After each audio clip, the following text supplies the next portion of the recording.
I'd like to call the meeting to order and ask everyone to please stand for the Pledge of Allegiance. I pledge allegiance to the flag of the United States of America and to the republic for which it stands, one nation, under God, indivisible, with liberty and justice for all. And might we have roll call, please?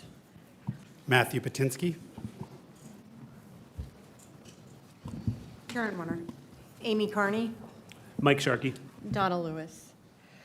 I would like to ask for an approval of the agenda. Are there any amendments? I make a motion that we approve the agenda as presented. I need a second. I'll second.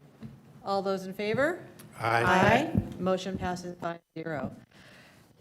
Regarding meeting decorum, citizens attending and are participating in Scottsdale Unified School District meetings either in person, virtually, or telephonically are required to observe the same rules of order and decorum applicable to members of the governing board and staff. Unauthorized remarks or demonstrations from members of the audience, yells, outbursts, and/or other disruptions are not permitted. Thank you. We'll begin with governing board reports, and I'll ask Dr. Patinsky, please, to start. Thank you. It's been a busy time with the holidays. So it was a pleasure to be part of the fall banquet, sports banquet last night, and to hear the amazing work of our student athletes, who are both amazing athletes and incredible academics. And then I've had the opportunity to visit with a few more of the schools in the Chaparral Learning Community.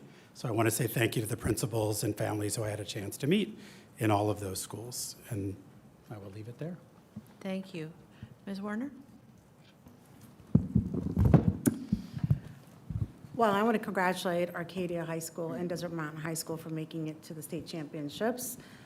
It was a fantastic experience. I've had the opportunity to do that before, and it's just a very fun and exciting time. And congratulations to Principal Dansky. This was her first one, so hopefully we'll see many, many more.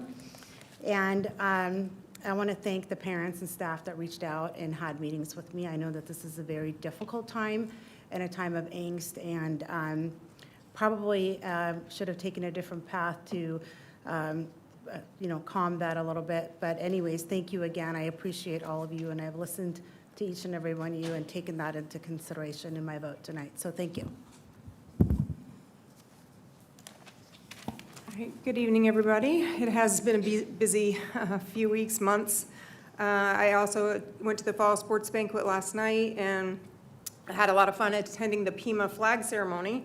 And the best part was I got to bring my son, who is a senior at Saguaro, and he attended Pima. And so he loved seeing the kids and just being back on the campus and seeing teachers. And he's still talking about seeing his beloved librarian, who I see here tonight.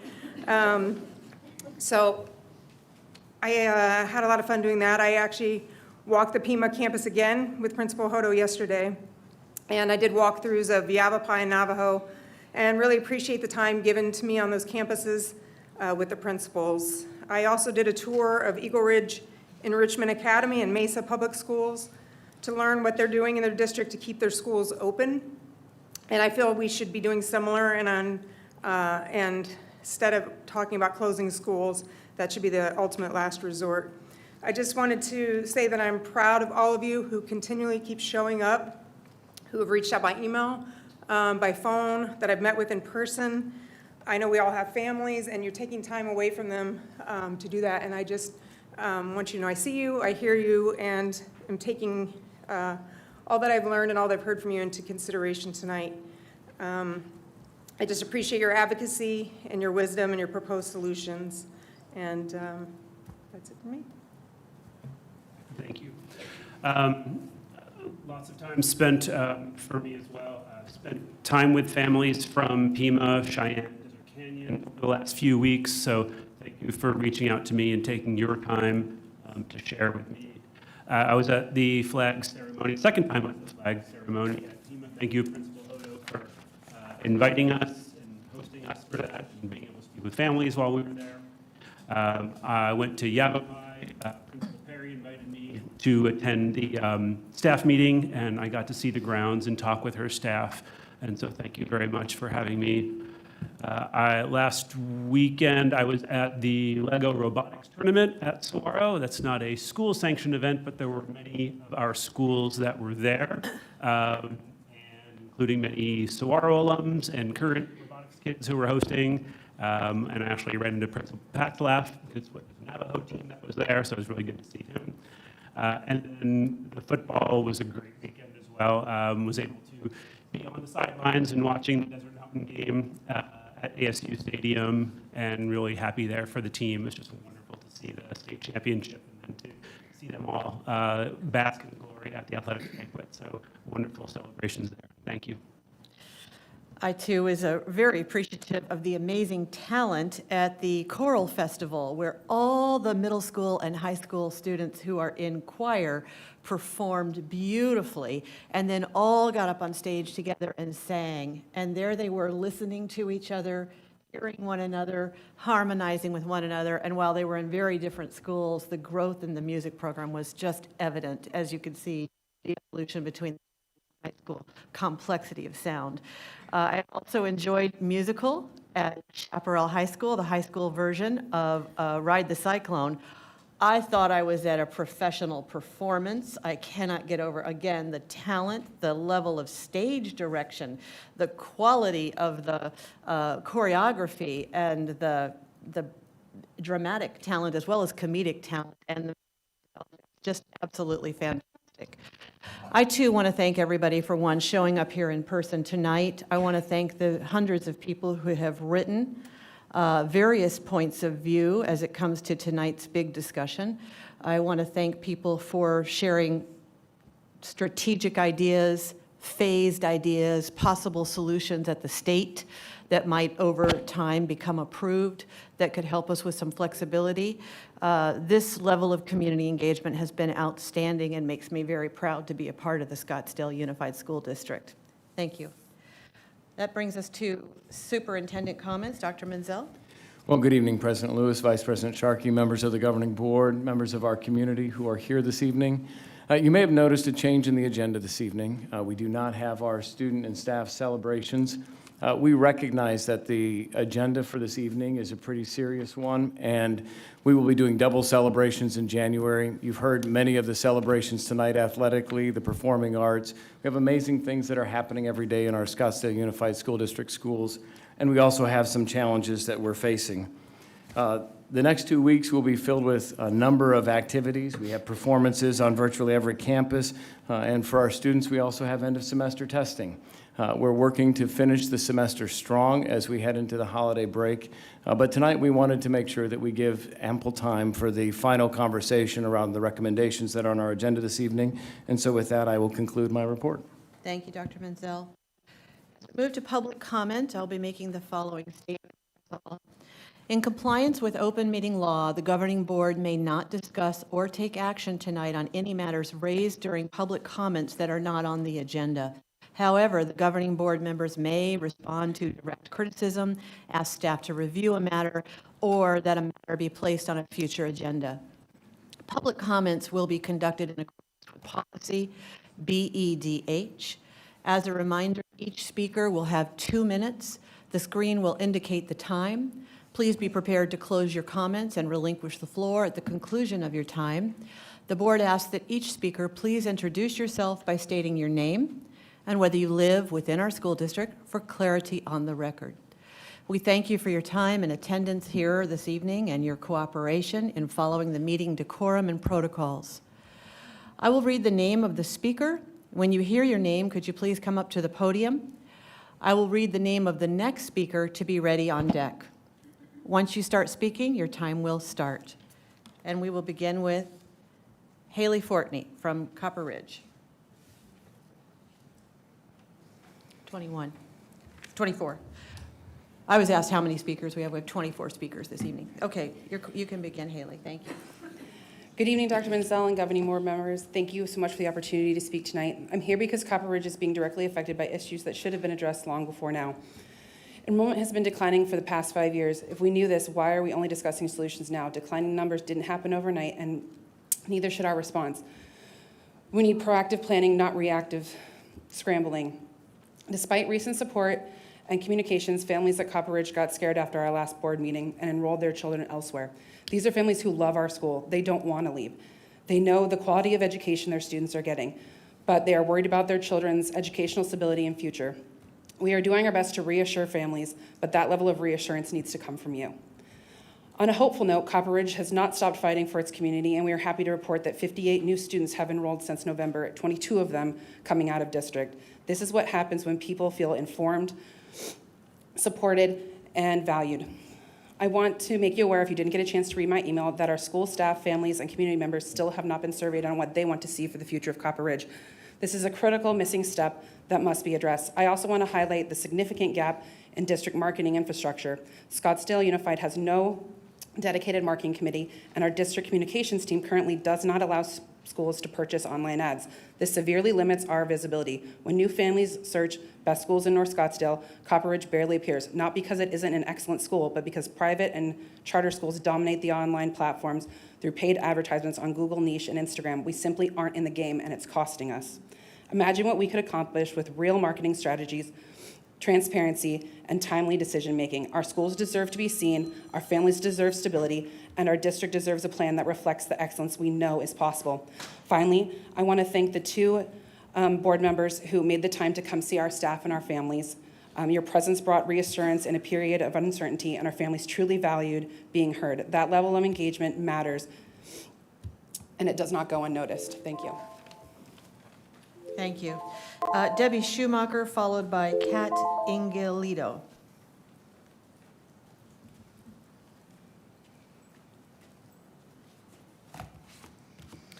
My name is Debbie Schumacher. I'm the first of 3 generations of Pima students and a Scottsdale homeowner. Board members, I am here to remind you that Superintendent Menzel is a hired hand. He reports to the board. He is your subordinate and takes directions from you. It is the superintendent's job to oversee the day-to-day operations of the district. Board members, you were elected to represent your constituents. We are your constituents, and we are here tonight and have been for the last several weeks meeting with you and telling you what we want. Due to the ever-changing numbers being discussed by the superintendent, board, and district staff, we want a forensic audit of the district. Real numbers, not forecast guesses. We want the board to stop superintendent's train of thought of closing schools without a committee made up of community members and stakeholders, including parents and school staff, to discuss and review options and find the best solution. We have an $18.1 million investment that we want to be used for its intended purpose.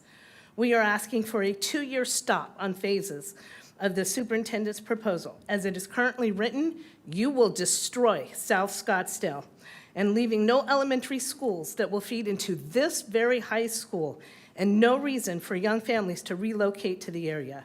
It will lower property values, and existing homeowners will be further exacerbated by the decline of not having local and public schools open and readily available. For long-range goals, I propose the drafting a 15 to 20-year strategic plan for SUSD in partnership with the City of Scottsdale and the Salt River Pima Maricopa community, aimed at attracting major employers whose workforce consists of middle-class families essential for revitalizing our city.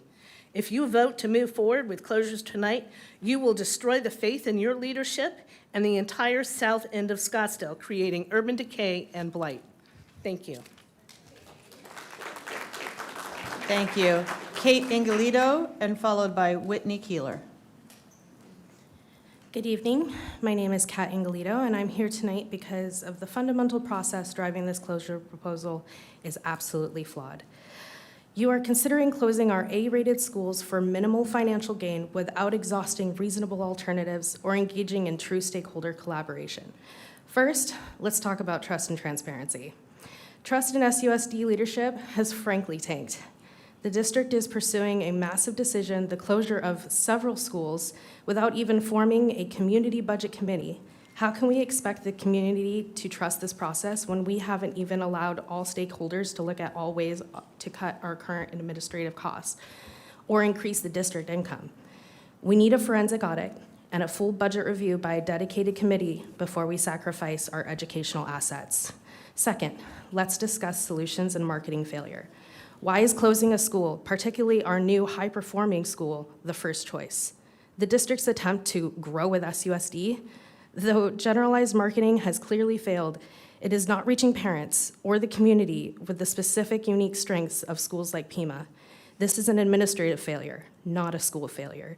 Instead of closing schools, we must invest in targeted, specific growth programs and boundary equity, as I suggested.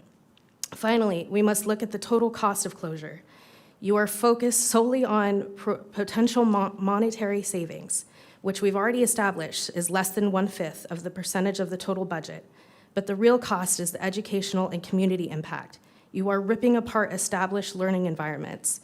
You are ripping apart programs like the Success Program and the K2 ABC.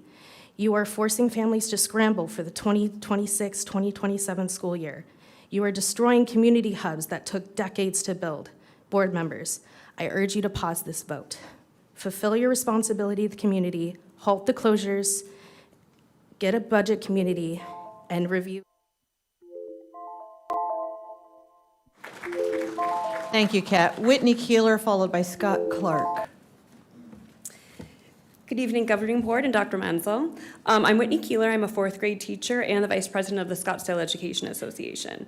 We are requesting you make the difficult decision on site repurposing tonight without further delay. I want to be clear that we are not for or against repurposing Pima and Echo Canyon, as either one of those decisions will affect our members immensely. We are simply asking that decisions be made in a timely manner out of respect for the staff and families that those school communities. As we have heard from parents, students, and community members over the last few months, we have heard of the great relationships that have been built and cultivated at these schools. We've heard of students feeling seen, heard, and cared for, and that is the result of the amazing staff members that have put in the time, effort, and heart into these schools. Let's be mindful of the position we are putting them in with this continued uncertainty. As the district prepares to look at phase 2 of repurposing for the 2027-28 school year, we are joining the community calls for a committee to be formed and demand representation on the committee. We have tough decisions ahead, and we must make them together. Thank you. Thank you. Scott Clark, followed by Lisa Denlinger.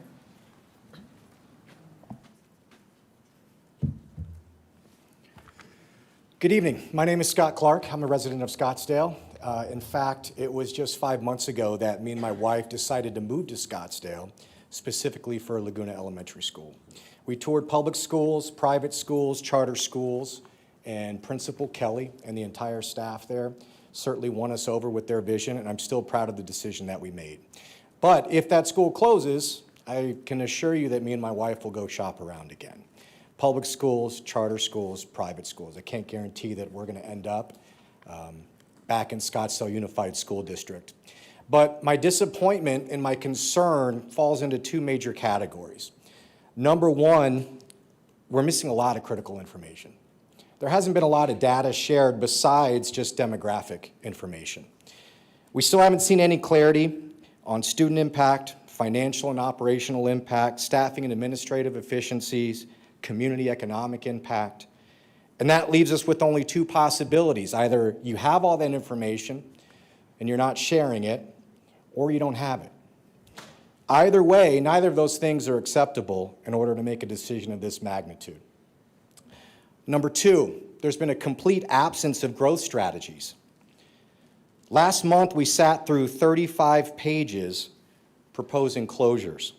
Where's the 35-page PowerPoint deck that talks us through all of the different growth strategies that we can invest in? I don't know why we're running away from a school like Laguna with a great staff, a great principal, great programs. Why wouldn't we double down on a school like that and go compete against the other schools? 40% of the kids in Scottsdale go to charter schools, they go to private schools. Just a small percentage of those kids moving to a public school takes care of a lot of problems. I'm not sure why we don't do that. Thank you. Thank you. Lisa Denlinger, followed by Ryan Schultz.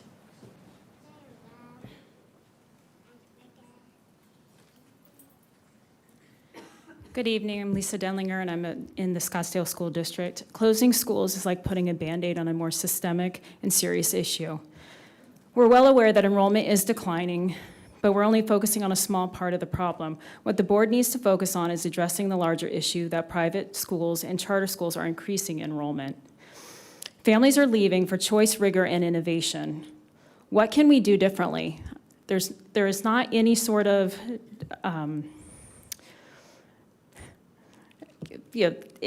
marketing to strengthen what we're doing here at Scottsdale Schools District. We need a more robust strategic long-term strategy. Start asking how we can compete with other schools and stop focusing on low birth rates, stop focusing on the aging population.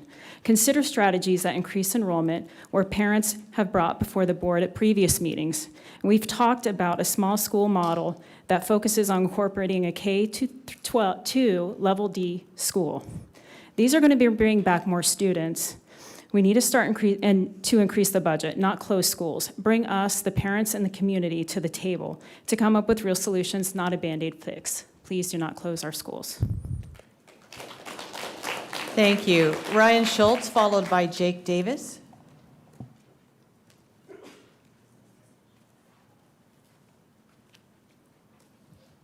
Good evening, and thank you. My name is Dr. Ryan Schultz. I live outside of the Scottsdale district, but I have 2 students that go to Saguaro. What brings me here tonight is the troubling messages that are circulating online from the previous athletic director at Saguaro. I would ask for a full investigation into this matter and not allowing this individual to just resign. As I'm reading online, what it says there is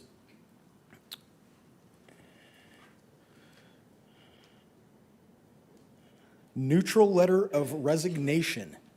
That's unacceptable to have a neutral letter of recommendation. What I'm seeing online is only hearsay. I would like to see some data. It appears that this behavior has happened in the past, and with a neutral letter of resignation has been allowed to happen again. Like I said, I've been practicing in the Scottsdale area for 20 years. If I practice with negligence or malpractice, there are consequences. There have to be consequences for this type of behavior, and it needs to be investigated. Thank you for your time.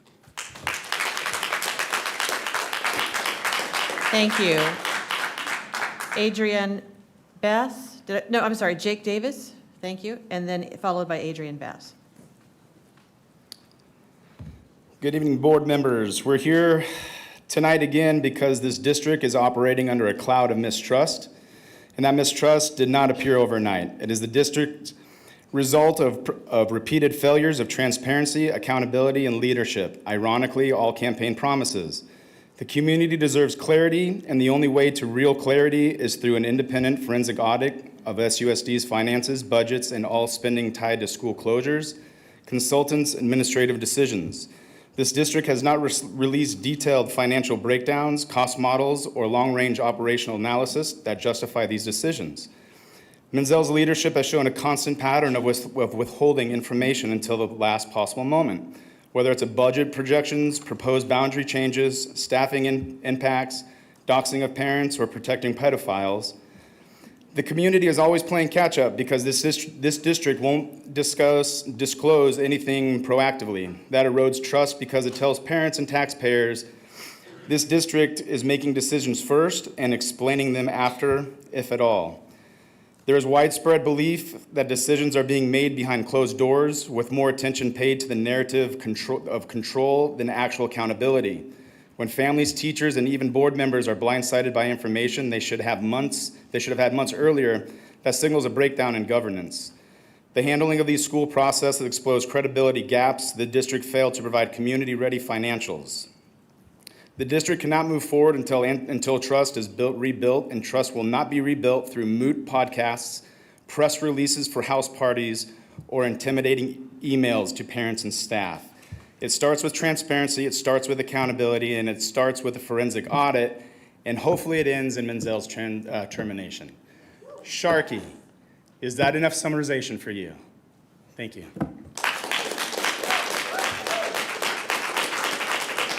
Adrienne Bass, followed by Sabrina Messinger Acevedo. Good evening, members of the board, school board, and Dr. Menzel. My name is Adrienne Bass. I am an SUSD alumni, parent, and employee.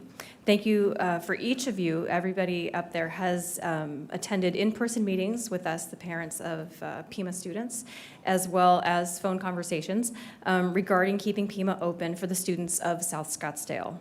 I am troubled by the number of times in those meetings that board members or the superintendent answered, "I don't know," to various questions and issues that we brought up. So as my fellow Pima parent said a few weeks back, we need to slow this crazy train down. I stand before you again to demand a community budget committee to make well-thought-out, informed budget decisions without closing schools. Pima parents and advocates have presented many well-thought-out solutions to all of you. When the news first broke, it was $4 million deficit, and then it became a $6 million deficit. And now I hear that it's an $8 million deficit with a pay freeze and $11 million deficit if we offer our staff their 2% pay raise. When the numbers change this drastically over that short period of time, we need to pause. Please put together a community budget committee. The SUSD just invested 7 years ago $18 million to rebuild the Pima campus. To suggest that you would repurpose that campus while collecting data for an M&O override next fall is an absolute insult to the voter. Pima is a minority-majority Title I Success campus, A-rated by the state, and rebuilt for the South Scottsdale community. We are doing everything right. The staff and the kids deserve better. Please keep your campaign promise to keep schools open. Keep Pima and Echo open. You have been given the solution in our many proposals to you. Closing schools is the most extreme, but not the most conservative. Thank you. Sabrina Messenger Acevedo, followed by Jeff Rattay. Hi, my name is Sabrina, and I'm a Pima parent and alumni. The lack of transparency throughout this process has been deafening. Superintendent Menzel may have spoken with administrators, but families, students, and the community were left in the dark. The cost savings from closing Pima keep shifting, and even board members admit that these are only estimates. We're talking about uprooting nearly 300 families based on guesswork. In October, the estimate was $900,000, and then suddenly it jumped to $1.2 million, and that doesn't include the costs of relocating programs and students. And the relocation of these programs are critical, seeing as some of them are only found at Pima throughout the district. When we look at other districts and independent research, closures like this rarely save anywhere near $1 million. And discussions about repurposing Pima as a Level D school would erase even those minimal savings. It's not mathing. I understand that changes need to be made, but our community deserves honesty, transparency, and decisions based on facts. It appears as though you are refusing to explore any other options other than school closures. Provide us a growth plan, and if Pima can't deliver, then that's a different story. But closing schools should be a last resort and not a starting point. Thank you. Thank you. Jeff Rattay, followed by Kevin Jimeroy.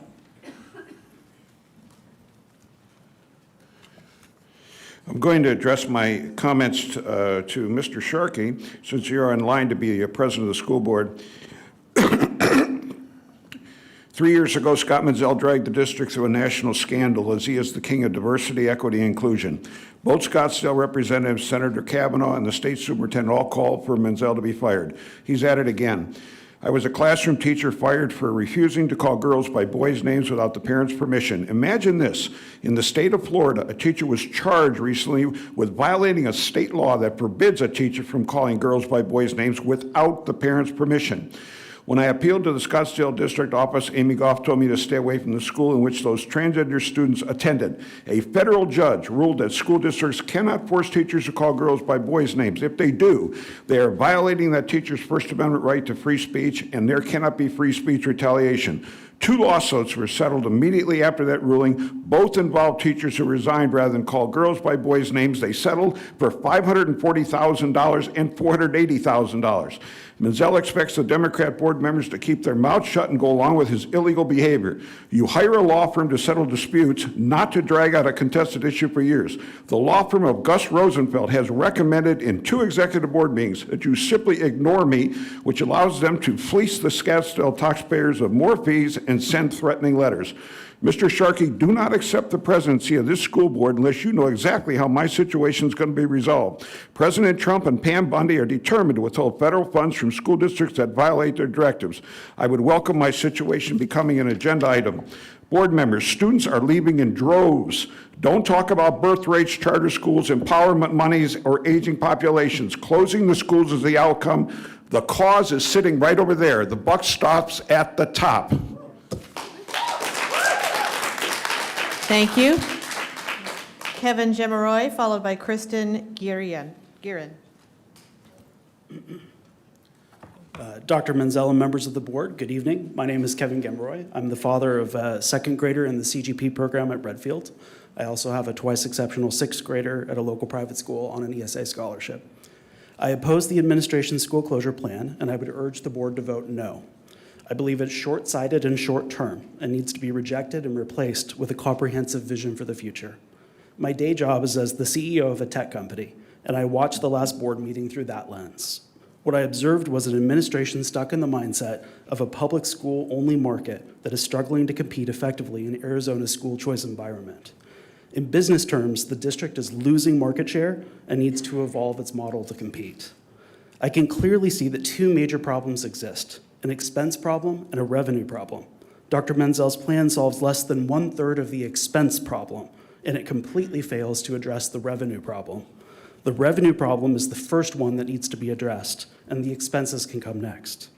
The K-8 student population is projected to drop about 30% from 2015 to 2035. To keep facility costs proportional to 2015 levels, SUSD would need to close 7 elementary and middle schools, not 2. That reality should be discussed openly with the community now. If not, we'll be dealing with incremental closures for the next 10 years. Arizona is a school choice state, and parents want options, not bigger schools that are further away from their home.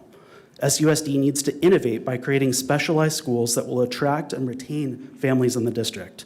There are many creative entrepreneurial people in our community. The board should form a commission of parents and business leaders to identify and recommend opportunities to solve the revenue problem first. All financial options, including selling and redeveloping real estate, need to be on the table. We need to keep the money and the focus on the kids and their education for the next 20 years of our community. Thank you. Thank you. Kristen Girin, followed by Samantha Filippi. Hi, I'm Kristen Guerin. I'm with Echo Canyon. 270, that's Echo Canyon's enrollment. It is also the number of families who specifically chose our school. Echo Canyon is 100% a school of choice. It doesn't have attendance boundaries. Every family who attends ECS specifically chose that school over their neighborhood school, a charter, or a private school. 49% of our school population comes from outside SUSD. Our families come from as far away as Higley, Peoria, and Deer Valley. We represent 18 other school districts. We don't have a fancy signature program. We don't even have athletics. But we consistently have an A rating, and we've been nationally recognized for our academics. No one has asked us, but some of us have told you how we found this school. We stumbled upon it, or someone we know recommended it. And yet you have hundreds of families who found Arcadia's best-kept secret and have stayed there for years. Now imagine what you could do if you actually told someone outside about our school. If you reached out to people where they are and invited them in to see the positive environment our close-knit and diverse community has created. Imagine what you could do if instead of turning prospective families away, our neighboring schools directed those families to us. You are being asked not to imagine, but to simply close a school that any other district would be envious of, without any plan for its future or the students, families, and staff that have called it home for years. 270 families specifically chose Echo Canyon. Will they stay in SUSD if the school closes, or have you made the problem worse? SUSD enrollment may be declining, but neighborhoods like mine are booming with children that aren't attending SUSD. Closing schools doesn't solve that problem. It is only a response. It is unacceptable to simply accept the decline and maintain the status quo in this ever-changing educational environment. I urge you to dig deeper, press for answers, and demand a strategic and innovative approach to grow the district. You can build a vibrant community, but not by closing schools and pushing your greatest allies away. Thank you, Samantha Filippi, and followed by Kathy Bree Tompkins.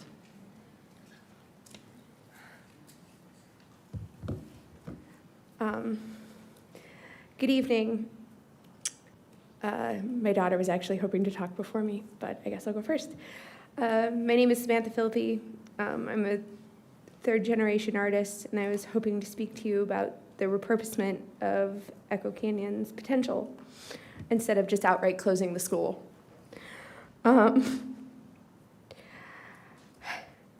I'm here tonight because I've lived the reality of what happens when our district doesn't provide educational options for young artists, especially working ones, in the elementary and middle school ages. And I'm asking you to prevent other families from having to face impossible choices we have faced, where charter or private schools look like a better option.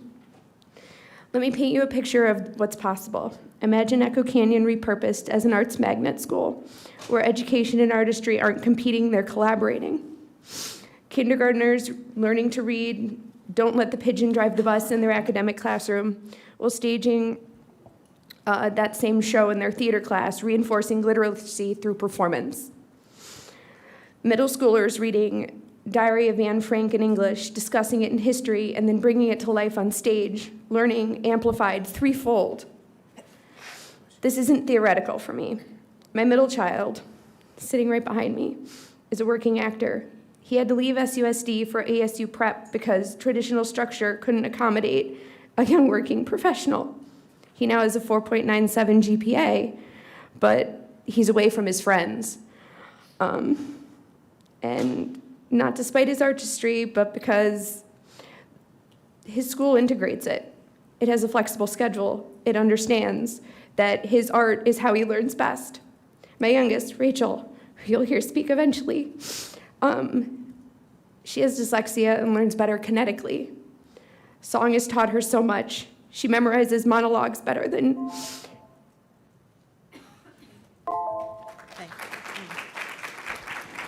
Thank you.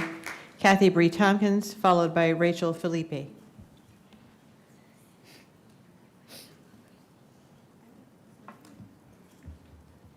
Hello, I'm Kathy Bree Tompkins, and I live within SUSD's boundaries. I'm a Scottsdale native, homeowner, and SUSD alumni out of Pima, Supine, and Coronado, with 3 kids who have gone through or are currently attending SUSD schools through Pima, Mojave, and Saguaro.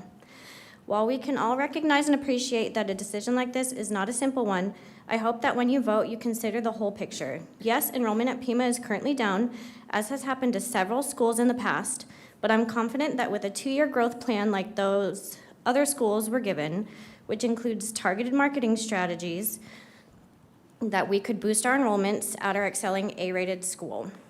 Please, before voting to repurpose Pima, exhaust every other viable option out there. Closures are harmful to children and communities, and there will undoubtedly be a loss of students to SUSD if you vote yes.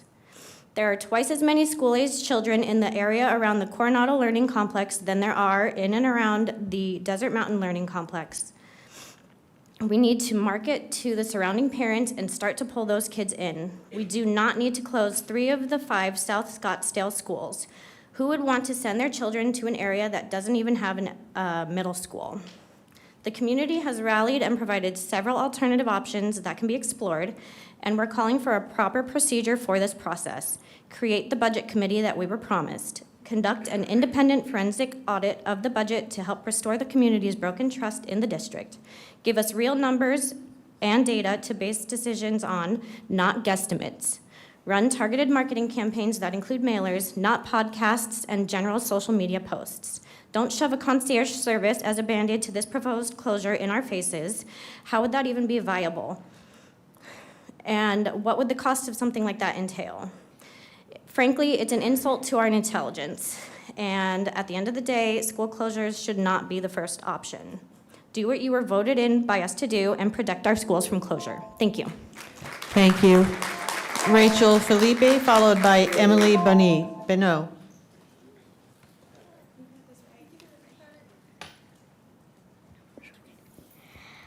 Hi, everyone. My name is Rachel Philippi, and I am 10-year-old student at Anasazi Elementary. I drive down the hill every morning from Mountain Hills because Anasazi had the support I needed when I started school. Some mornings I get up extra early for choir because singing is my passion.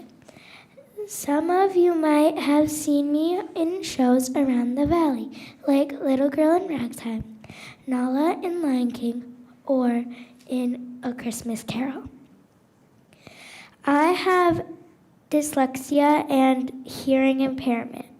Reading is hard. The letters jump all around like they're doing gymnastics. For a long time, school made me feel small, like I wasn't smart enough. But when I'm on stage singing, dancing, or becoming a character, everything clicks. I've learned cadence and tone so words don't jump around when I say them out loud. My body knows how to tell stories through movement. I am a kinetic learner. Theater, dance, and choir are where I'm smart at, where I shine. Here's the problem. In my youth theater group, only 5 of us out of 26 kids are still in SUSD schools. My friends are leaving because the current schedule doesn't work for. Thank you. Emily Bonneau, followed by David Redkey.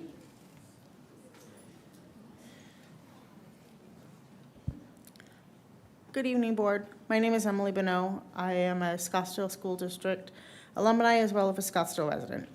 I just want to remind you, first and foremost, that the mental well-being of students directly impacts academic success, so please do not tear apart their friendships and their families.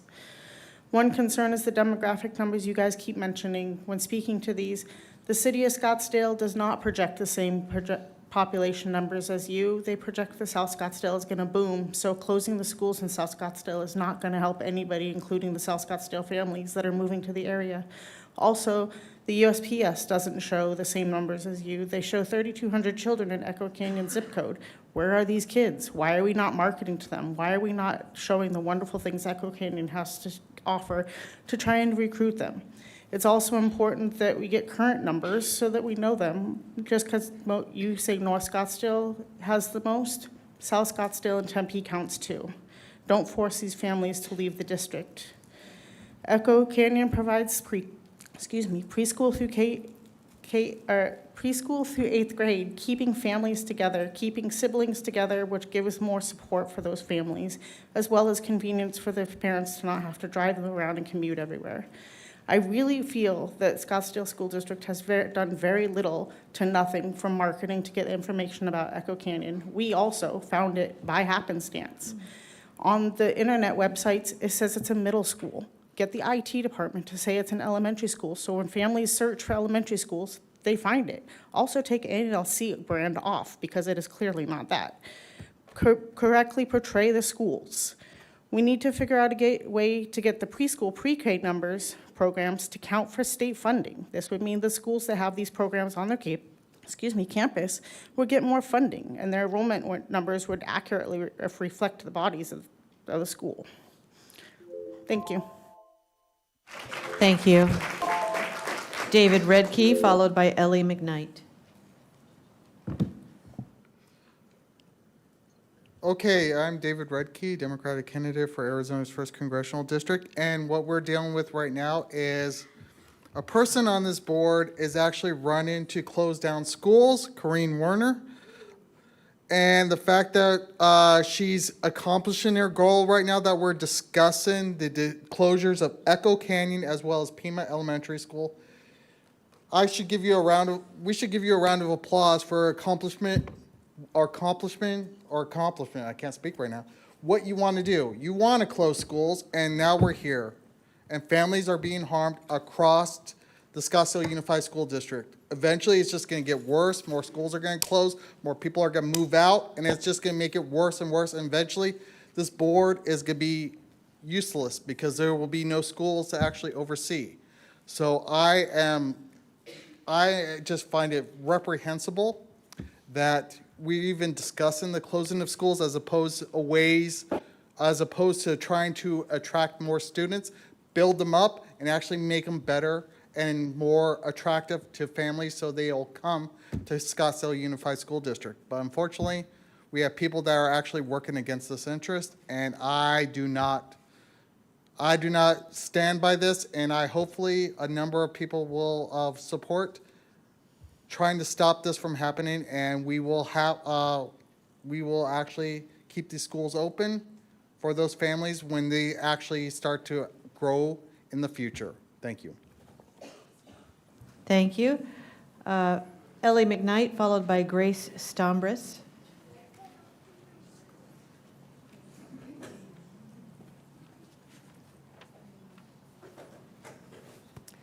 Hi, my name is Ellie McKnight. I live in the Scottsdale Unified School District. I'm a homeowner, and I have 2 kids that currently are enrolled in the district. I've learned a lot in the last 2 to 3 months, that Pima and South Scottsdale have a community that is very strong and very driven. But I've also known that the governing board, you oversee the superintendency. Tonight, your vote is going to be our voice. What you vote is what we want or what we need. You must do your due diligence. Have you done your research? Talk to people that elected you, and be sure that you're not neglectful of your duties. Have you looked at all the options available? What are the consequences of closing a school? Have you listened to your community?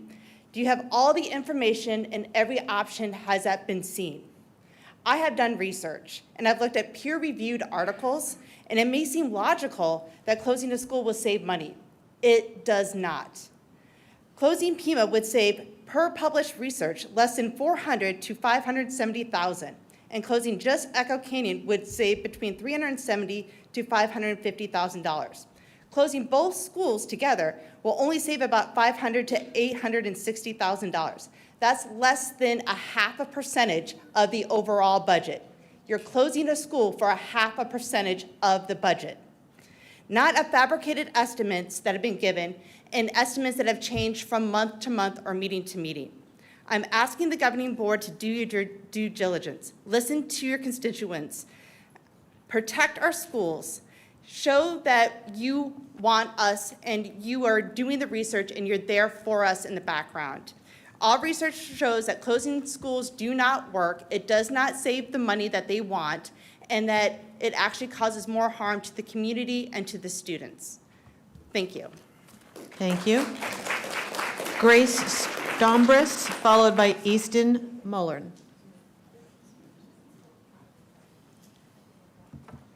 Good evening. I'm Grace Stombris, a retired SUSD administrator and SUSD alumni.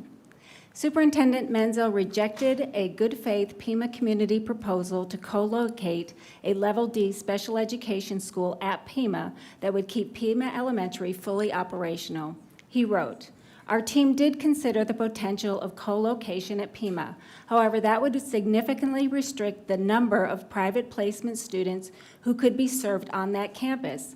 If we are unable to serve all 38, the financial impact is such that the proposal does not contribute towards addressing the structural deficit. This statement raises serious concerns. First, it treats 38 highly vulnerable students as a single budgetary unit, rather than as individuals whose special education placement and location must be based on need, safety, and appropriateness.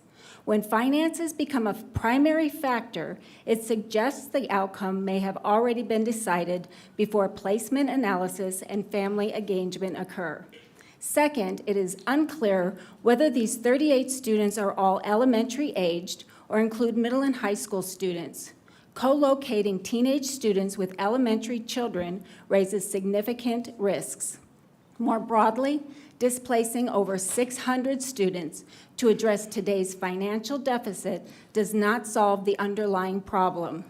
SUSD must promote our excellence and bring innovative programs into the district. We will grow enrollment. I urge the board to pause school closures and commit to an informed, transparent, and community-engaged process before taking irreversible action. Taking the time to get this right is responsible governance. Thank you.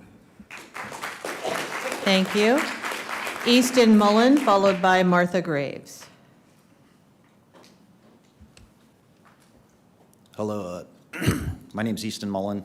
I'm here to make a statement, well, two statements to the board, one from my daughter and one from myself and my wife and our supporting friends and family.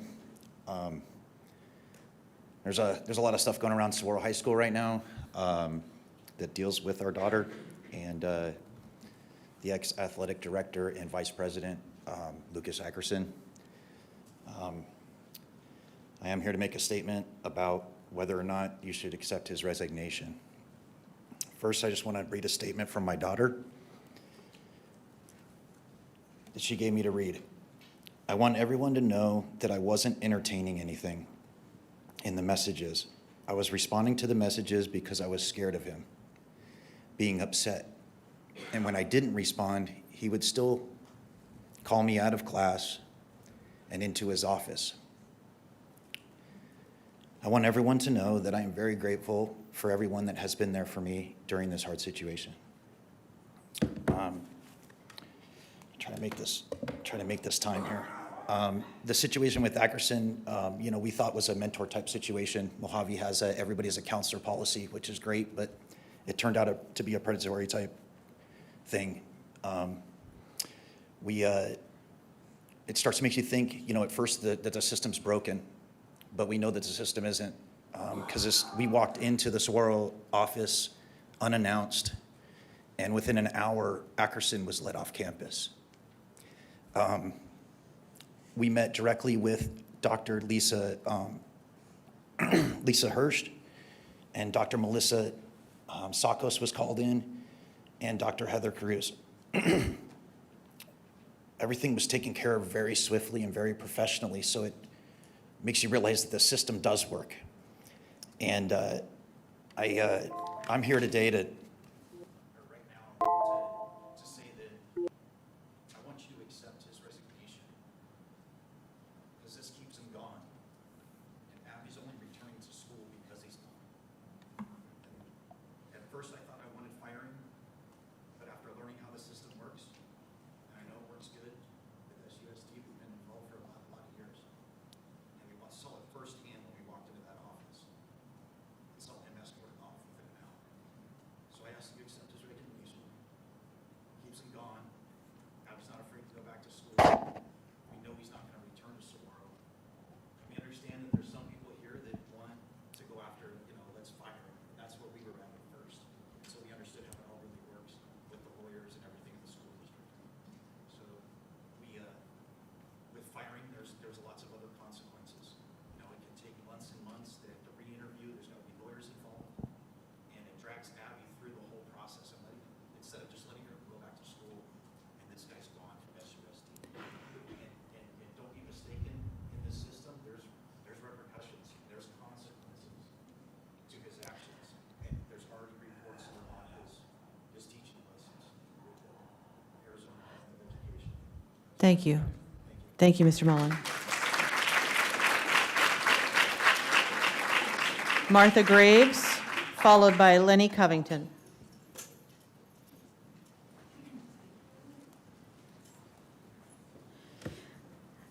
As all of us parents work to educate ourselves about the inner workings of a school district budget, frankly, starting from a place where I distrust your process or lack thereof and minimal communication, I still fail to see the actual bottom line.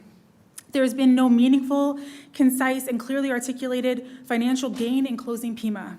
What is the district actually getting? The savings for closing Pima, as others have noted, continues to change based on misleading data or just rough estimates. When you dig into the numbers that you all provided, the savings is significantly offset by additional costs. The actual savings become de minimis. And there's silence, absolute silence, regarding the impact to our children. I'm at a loss when my third grader asks if you've decided to close Pima yet. When he asks where school his friends are going to go to next year, and whether he can go to that school too, and I have no answers for him. Somehow, we're being told that there will be a concierge-level support system for the families displaced during your decision. How? With what money? What's the plan? How much is that going to cost? No answers. While the students of this community are having their education nickel and dimed, the community works for alternatives and solutions. We have an item on the agenda tonight to address Menzel's 20% performance-based pay increase, up to $45,000. That's offensive. With each board meeting, more and more constituents from schools other than Pima and Echo are seen coming in as they see the writing on the wall. You have no solutions. You're just closing schools and hoping that the numbers end up working out. Pause the closures to invest your energy and time into finding solutions and fixing the underlying issues. That is what our children deserve. Thank you. Linnell Covington, followed by Shay Najafi.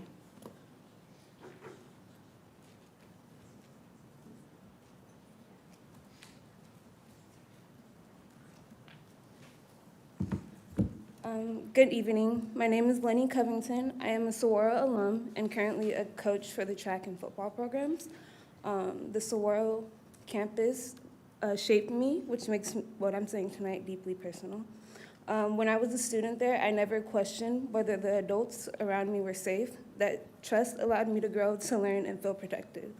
It's the same trust every student deserves. The trust that was broken in the student that was put in that situation is something no child should ever endure. Allowing an adult in authority to simply resign quietly instead of facing true accountability is not just a poor decision, it's a failure to protect our students and a failure to uphold the standards this community expects. They deserve a school that stands up for them, not one that shelters adults who cross lines. As a female coach, that responsibility carries a different weight. I've gotten the opportunity to connect with many athletes across girls' sports, so many of these athletes look to me for guidance, confidence, and for safety. I owe it to them and to every single athlete and student to speak up when something threatens that safety. Protecting them is not just a part of my job, it's a duty I take to heart. We owe our students more than silence or quiet exits. We owe them accountability and action that makes it clear their safety is non-negotiable. I'm asking the board to take real, visible, accountable action, to show every student, every parent, and every staff member that this board chooses transparency over convenience, and that the protection of children over the comfort of adults. Because if we cannot guarantee that, then we have failed them in the most fundamental way. And that kind of failure is something these kids should never have to pay the price for, and something I refuse to overlook. Thank you. Thank you. And our last speaker is Shay Najafi.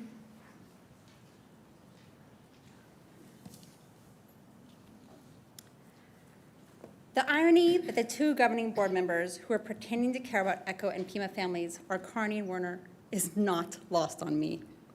These ladies have supported the privatization of schools and policies that have led to these closures.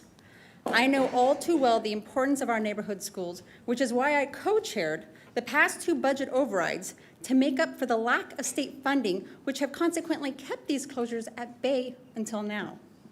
But sadly, at no point did board members Werner or Carney publicly support the additional funding to our schools. In fact, at times they worked against our campaign efforts, directly supporting the extremist organizations that spread lies and flamed culture wars in an attempt to get voters to reject the funding.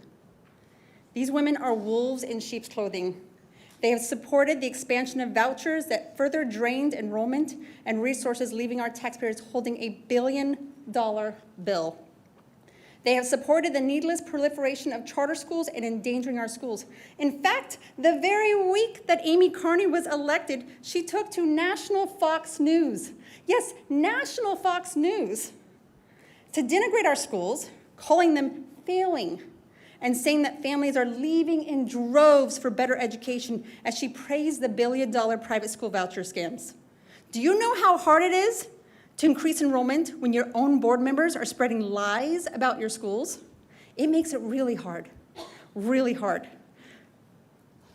Regardless of the fact that our test scores are good, some of the highest in the state, when you have board members out there spreading lies, it's really hard to enroll. Warner actually pushed for us to fire our marketing department. Tell me how that was going to help us.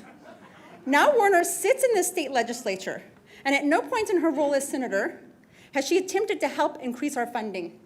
But she will make it look like she is here to help you guys, because she is counting on you to be gullible. She is counting on that.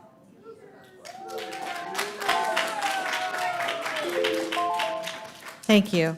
That concludes our public comment section. We now move into our information discussion items. Our first item on 6A is discussion on the formation of advisory. I'm sorry, I forgot to ask if board members had responses. I do. Please, yeah, go ahead. Thank you, President Lewis. I would like to actually instruct you to put together something related to getting a forensic accounting done related to our budget. We've had a meeting with the superintendent yesterday. I think that'd be really good. Thank you. Anyone else want to respond? Thank you. Okay, we will now move on to item 6. Item 6A, discussion on formation of advisory committee. Ms. Kearney? All right. Thank you, President Lewis. So on October 7th, I voted no to scheduling the public hearing regarding the potential closure repurposing of Echo and Pima, because I believe that one of the things we should have done first before going down that road, or this road of closures and repurposing, was create a board advisory oversight committee to gather data, have community input, and weigh in on solutions. I asked for that to be on the October 28th agenda, and finally it's on tonight's agenda. I'd like to state that policy KCA states that the district shall pursue the following school community relations goals. And I'm only going to read a few of them, there's many. B, determine how the community feels about the district and what it wishes the district to accomplish. D, help citizens become involved in improving the quality of education the district provides. E, earn the respect and confidence of the community. G, involve citizens in the work of the district in solving its educational problems. Policy BA says that the board should consider, amongst other matters, the following. A, the likely consequences of any decision in the long term. B, the interests of the district students. C, the interests of the district's employees. E, the impact of the district's operations on the community and the environment.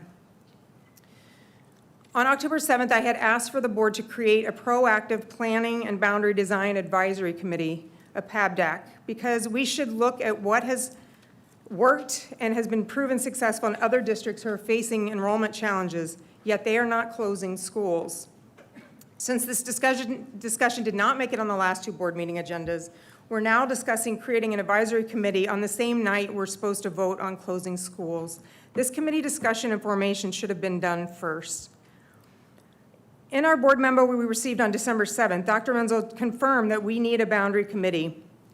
Yet we as a board need to proactively create this committee and not reactively based on the two schools that we're being asked to vote on tonight. Several community members have also urged us to create a budget advisory committee. I've heard several times during public comment that board members committed to a budget committee while they were on the campaign trail.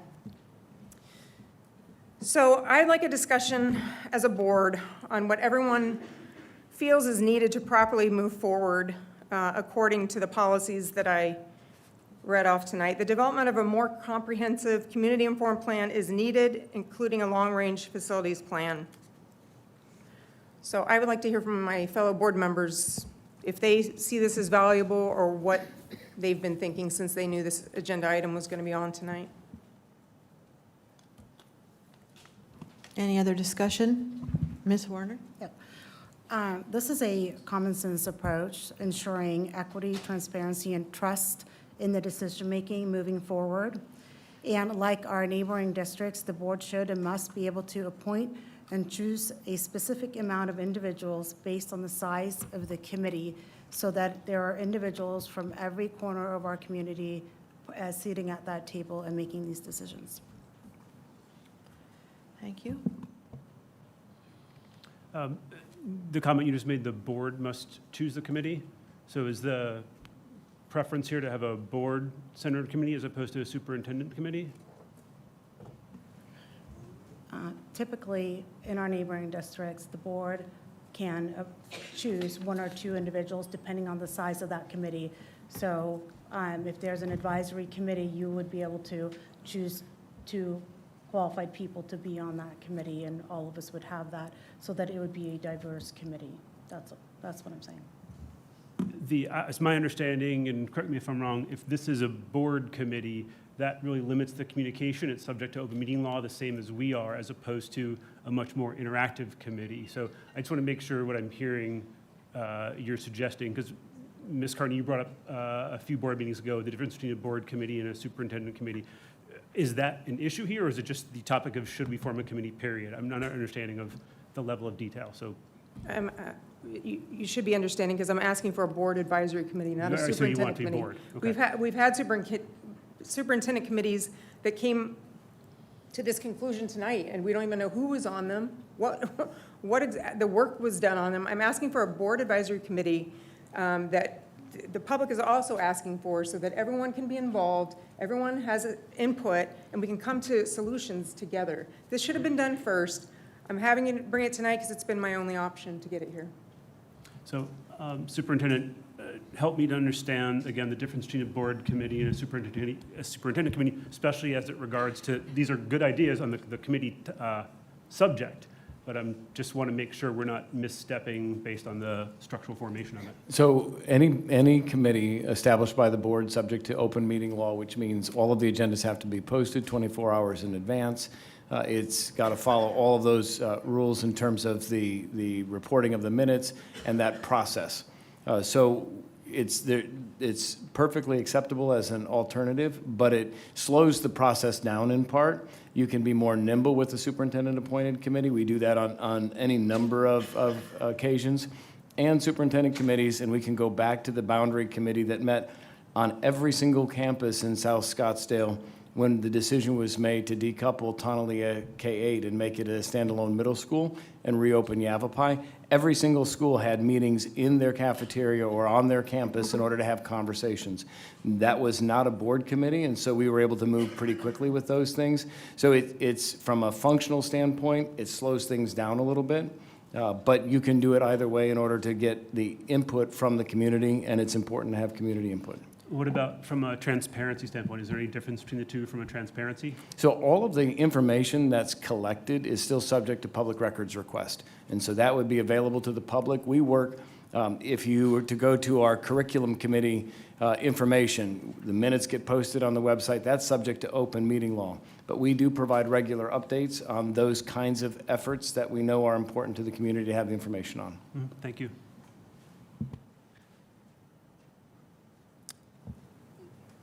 So in the name of flexibility and expediency and being able to work as a superintendent's committee, keeping minutes and expressing those minutes more transparently might be the solution? I think that would be a board decision, and I will support whatever the decision the board makes. Our commitment as an administrative team is to engage the community in conversations as we move forward. And if we were to suggest members for the committee, that would be something we could honor. I think Jennifer McClellan's going to weigh in on that. Okay.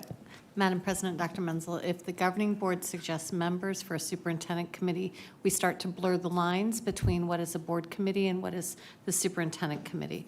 So if it is a superintendent committee, Scottsdale Unified should follow its typical process, which is the posting, accepting applications for that committee. It's a well-established process in your district.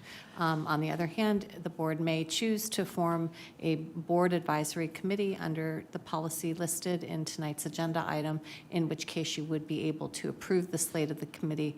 An example of that is your audit committee. Your current audit committee functions as a board advisory committee, and the governing board approves the members. So from a practical standpoint, if you choose to further discussions about having a board-appointed committee, which is not up for a decision tonight, just an information item, we would need to come back in January with that proposed committee. or at a future date. And so if committees are formed at our suggestion for the work to be vetted, and we say it's a superintendent's committee, and there's a posting of welcome to the, please try and get on this committee with us, we could help advocate for committee members without it blurring the lines? Madam President, members of the board, if the more involvement the governing board has in the formation of the superintendent committee, the more likely it is that that is actually a board committee. So you have to look at the not just the form of the committee, but the substance of how it was created. So we've had instances in which a governing board member has said directed the superintendent from the dais, form this committee, and that has been an indication enough for the Attorney General's office to create an adverse finding. So Thank it you. would be, it would be Thank my you. suggestion that it either follows the typical process or the board furthers the discussion and has a board advisory committee. And you have both legal options. Thank you. Just could I ask you to speak on what we've heard several times about the budget committee? You had said, I'm talking to the board members. This is a board discussion. Can you tell me, is that true or is that not true? Was that ever said to the public that you were going to create a budget committee? Anyone that was new to the board? In my past, I've advocated for a superintendent's budget advisory committee and had one in the past, and it was thorough and filled with many diverse ideas and, large and creative. Okay, so this is a discussion. I could have made this an action item, but I was trying to be respectful so I could hear from everyone and their opinions. So I'm looking for that. I had asked for a PABDAC committee. That's what I thought was best for us. But now this late in the game, I'm not sure, and that's why I would like your opinions on what do you think is best moving forward so we can stop being reactive, so we can be proactive. We have many things ahead. So doing these superintendent committees reactively is not working. And the board has the authority to create an oversight advisory committee, and that is what I'm asking. And I'm asking for your opinion on what type do you see? Is it a budget committee? Is it a boundary planning committee? Does no one have opinions on this? I have opinions. I think those are good suggestions. I think there's discussion of repurposing and special programs and how that fits across our district. So what options do we offer to make Scottsdale a good choice?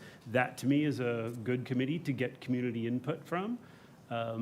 Financially, I think that's a good suggestion. It's good to hear that our board president has experience with budget committees. I want to make sure, I've heard the word forensic, and that has a very different meaning to me than a budget committee, so I want to make sure that the goal of the committee is very clear. But I would support that from a committee standpoint, so I think they're good suggestions. Right, the point is we're discussing so that we can bring something to the next agenda to vote on. So this is the only time we can do this, is in public. We can't talk outside of this. So I'm trying to get feedback here. Otherwise, I'll bring something to the agenda without feedback. I'm trying to get your feedback. So I believe we should have a advisory committee that is a board committee, and we should vote on that at the next meeting in January. On which topic? Sorry. The advisory committee would be related to the things that have been going on for the last couple of months related to what we're looking at, voting at today of a closing of schools. Clearly, our community and families and staff have been blindsided, and this process has not been effective. And we need to have an advisory committee so we can get the right people around the table to look at the right information and bring forward to the board the right decisions for Scottsdale Unified.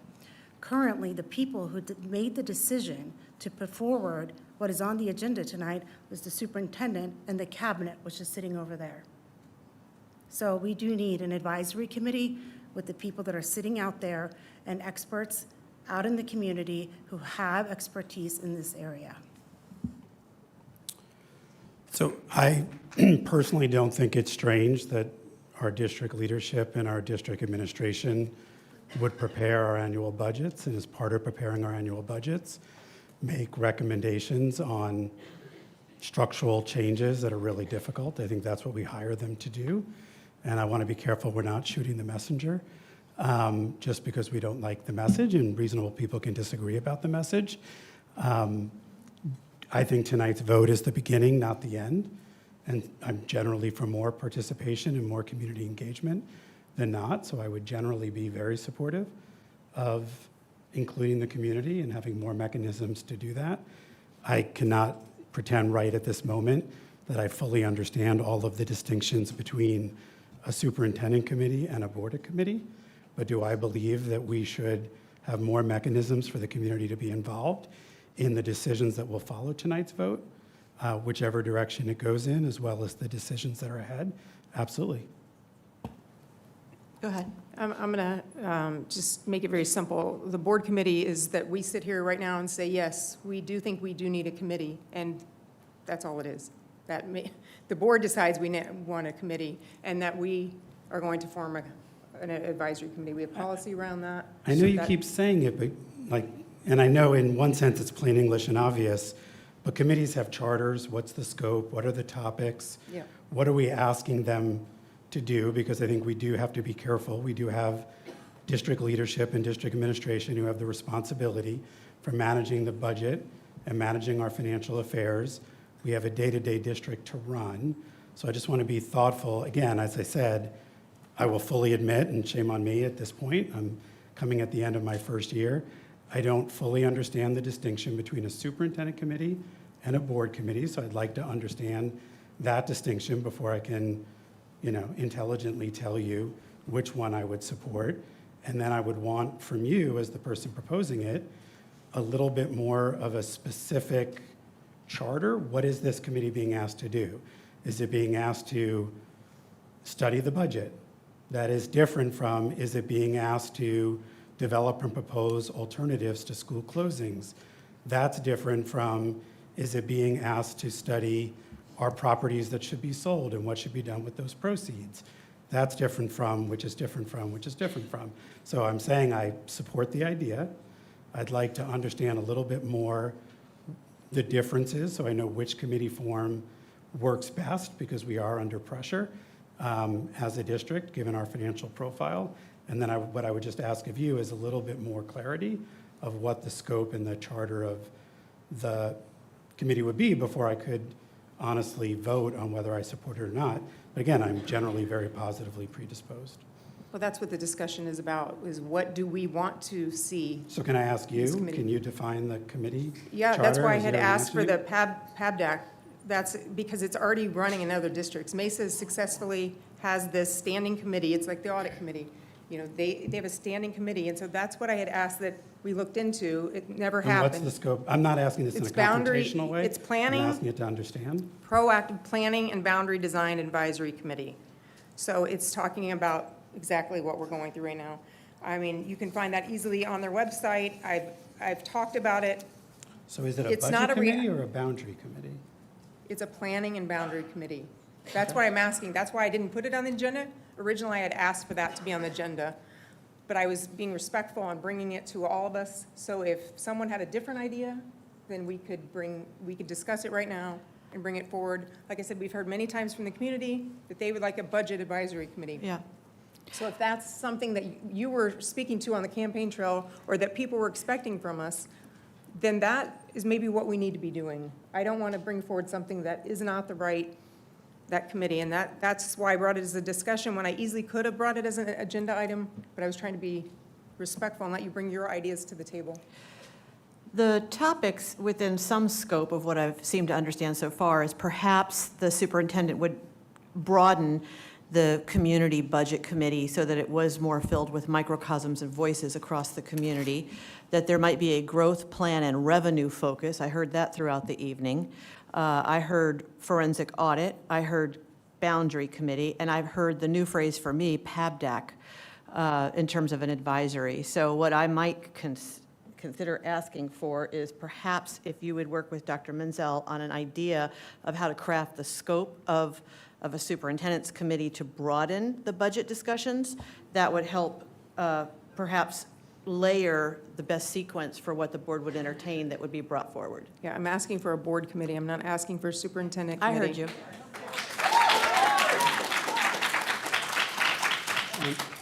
I'm happy for you to bring it to the table, and if we need to wordsmith the details here, that's great. So if you bring, like, if there are 3 different committees that you think need to be put together and put that, I mean, this is the only chance we have to kind of get to the details. More than happy to do that, and we could discuss in wordsmith, but we got to have something to go off of. So, you know, the ones you've mentioned, you know, I'm absolutely in support of bringing those to the table. And then if we could then just get down to the details of the goals, the charter, that sort of thing. And if you have in the back of your mind what Mesa has done with the Proactive Planning and Boundary Committee, I'll certainly commit between now and the next board meeting to learn about that committee, what its scope is, if it's structured as board or superintendent. It sounds like it's a board committee. So I'll certainly commit between now and then to learn more about that model in particular. It's a board committee because it's standing, like the audit committee. It's constant, it's proactive, it's not reactive, right?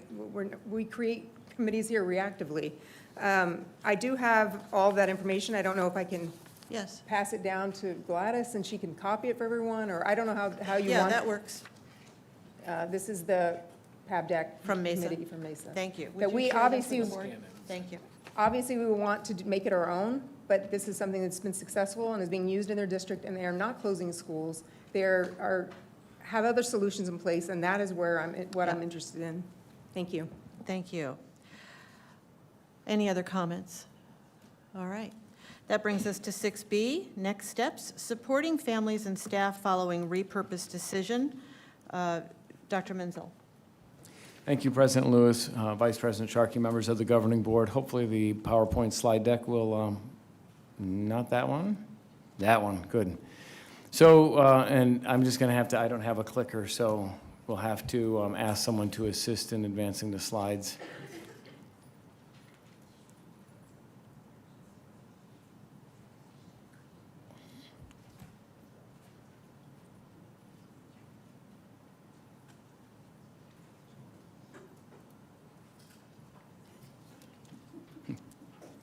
Thank you.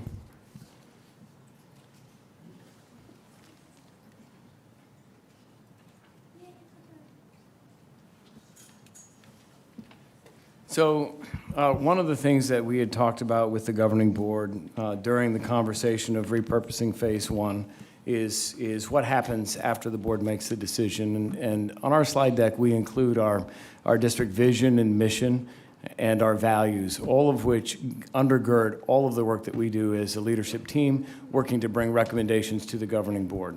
And so those are going to continue to be shown here as a part of our reinforcement of the things that we're committed to. But should the governing board take action tonight to approve the recommendation that's before you, there are a lot of factors that come into play in terms of what's next. There are a number of things that were said during public comment that are not accurate with respect to some of the timelines and conversations. We've provided information going back to the last study session in April of 2025, where we looked at enrollment trends. We had a deep dive on the budget work study. We had meaningful information provided on November 18th. We've covered a lot of the factual information that undergirds the recommendation that's in front of the governing board in terms of the structural budget deficit, the decisions that the board has to make, and what the costs are. But what we know in the transition is that it's first and foremost about the people, then we have policy that we have to follow, and the process. And so we've talked about, and you've heard people say and reference the concierge service. When I met with staff and families at both Pima and Echo Canyon, we talked about concierge level service. And that came up as a reflection on what we as a leadership team are committing to our families should the board move in this direction. I want to say very clearly and unequivocally, there is not a superintendent who wants to close a single school. That is not what we get in this job for.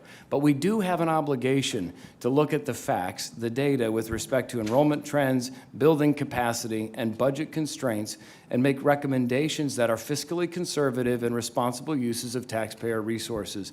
Those things undergirded the recommendation that's before the board this evening. But with respect to concierge level services, we also know that there are families that are impacted by the decision that the board may make. And so how do we ensure that students and families who are at Pima and Echo Canyon get the level of support, high level of support that you would get if you're at a hotel or on a vacation destination and you have a need? And we've heard parents say it at other meetings. with the arts magnet, we heard a parent say that would not be something for my child. We know that the staff at Pima, the staff at Echo Canyon know their families very well. We know that there are people who will reach out and have those conversations to talk about what is it that you're looking for. Not just the reboundary conversation, because families make choices outside of their boundaried school. In fact, 193 Pima boundaried families choose other SUSD options, whereas only 140 of the Pima boundaried schools choose Pima. So we know that families have choice. So our first commitment is to have those individual conversations with every family at Pima and Echo Canyon following the board discussion. Policy relates to reviewing the enrollment and boundary requirements. And so we know that in district policy that this is covered, and there'll be slides that address that. And process address new school selection and the final adoption of the boundary procedures.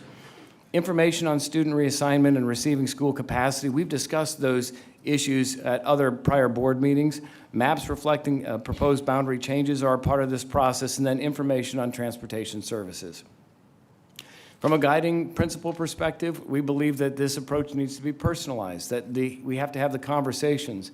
And I am not going to discount the emotional impact of a decision like this. We know that it has an impact on a community, and we'll be sensitive to that, not only for our families and our students, but also for our staff. We know that we have to be accessible, and that information has to be available not only in English, but also available for our Spanish-speaking families. We know that we have to have a dedicated website, and that the people who are engaging with our families recognize that the first response to this might be anger and frustration and a lack of trust, as has been pointed out here. At the same time, we're dealing with a financial reality that requires some very difficult decisions. And if not this, then what? Because the structural budget deficit remains. And so from a concierge perspective, we've identified district teams, and I'm not going to read all the bullet points on these slides. This is available for the public, available for the governing board, and there are documents behind this that help provide a fuller picture. But we've identified team leads at the district level and team leads at the site level to engage with our families in this process should the board move forward with the recommendation that's on the agenda.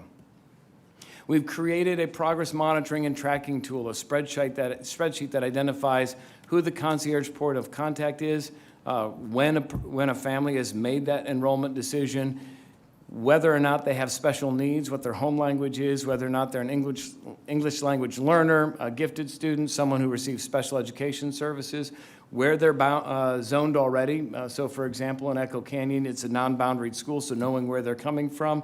And then understanding the implication for siblings in the family. What about early childhood? How do we ensure that families are able to be at the same location? Because that's really important from a planning perspective. We want to document all of those things and identify the levels of support needed to ensure that our families are successful. We'll document every call, every text, when they've been responded to. We know that this will take a lot of time and effort. There was a question about where is the money coming from? We are going to invest time of our existing staff and put this as the top priority between now and the beginning of January and the time families make decisions, because that was our priority. When asked back in April, what's your timeline? We said that we need to have the board make a decision by December so that we can be fair to families and staff about what's next. We thought that waiting until later in the spring would be a disservice to families trying to make decisions, because if you're holding out hope that a school will be open and you find out in March that it's not, there's a lot less time to do that planning.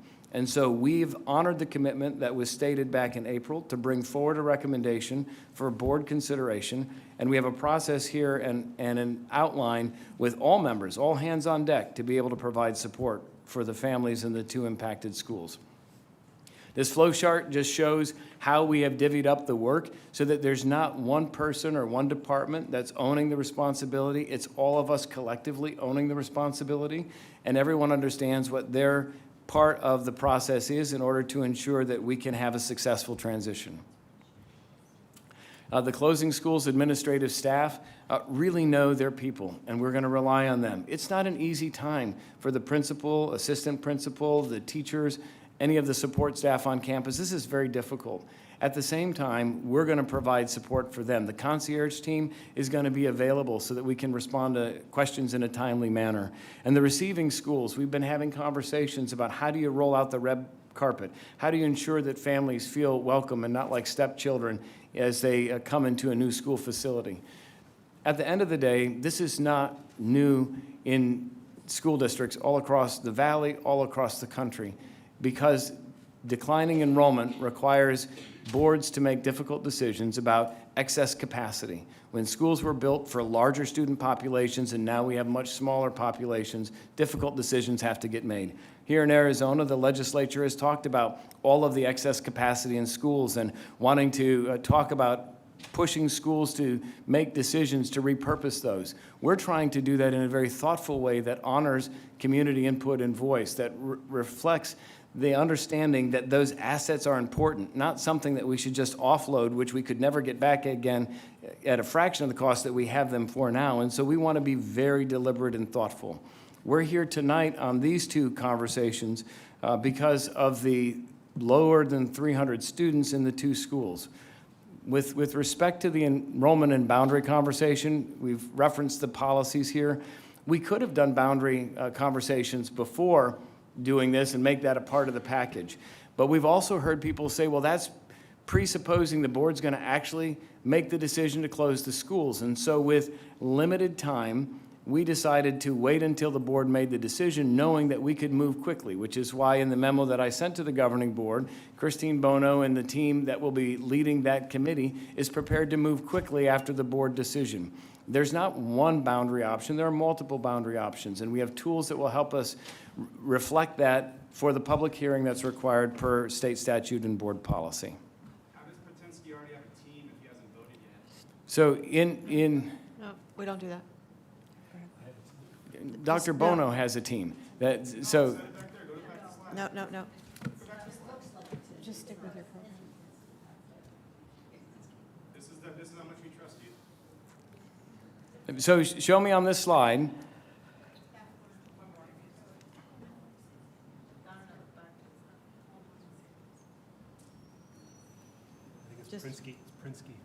Praniski. Dr. David Praniski is in charge of our state and federal programs. So again, it's not about board. This is about our staff. Dr. Praniski is an important leader on our team. He was the former principal of Tonalea K-8. And so to be very clear, we have a plan using all the members of our team to implement a concierge approach to helping support the transition. So we've talked about all of the things that we need to do internally. We've talked about providing talking points and ways of engaging with families. We know that it may have a different kind of impact on some students than others, and so we'll engage our student services team who are skilled and prepared in talking with students about how to navigate change in environments where they're unprepared or uncertain about what that might look like. We will be prepared to send communication out tomorrow morning. Once the governing board makes its decision, we'll be scheduling on-site information sessions at both schools. We'll be launching the boundary process and procedures, and we'll be assigning that concierge point of contact so people know who they'll be working with. Our enrollment team in CIMAR, they've already been taking and processing some preferences that parents have identified, and will continue to do so. We'll also look at some of these specialized programs and services. So students with IEPs and students who are English language learners or those who have 504s. Those are really important questions, and we've got experts who will be able to help navigate that transition. And as I just mentioned, the emotional support provided by our student services team.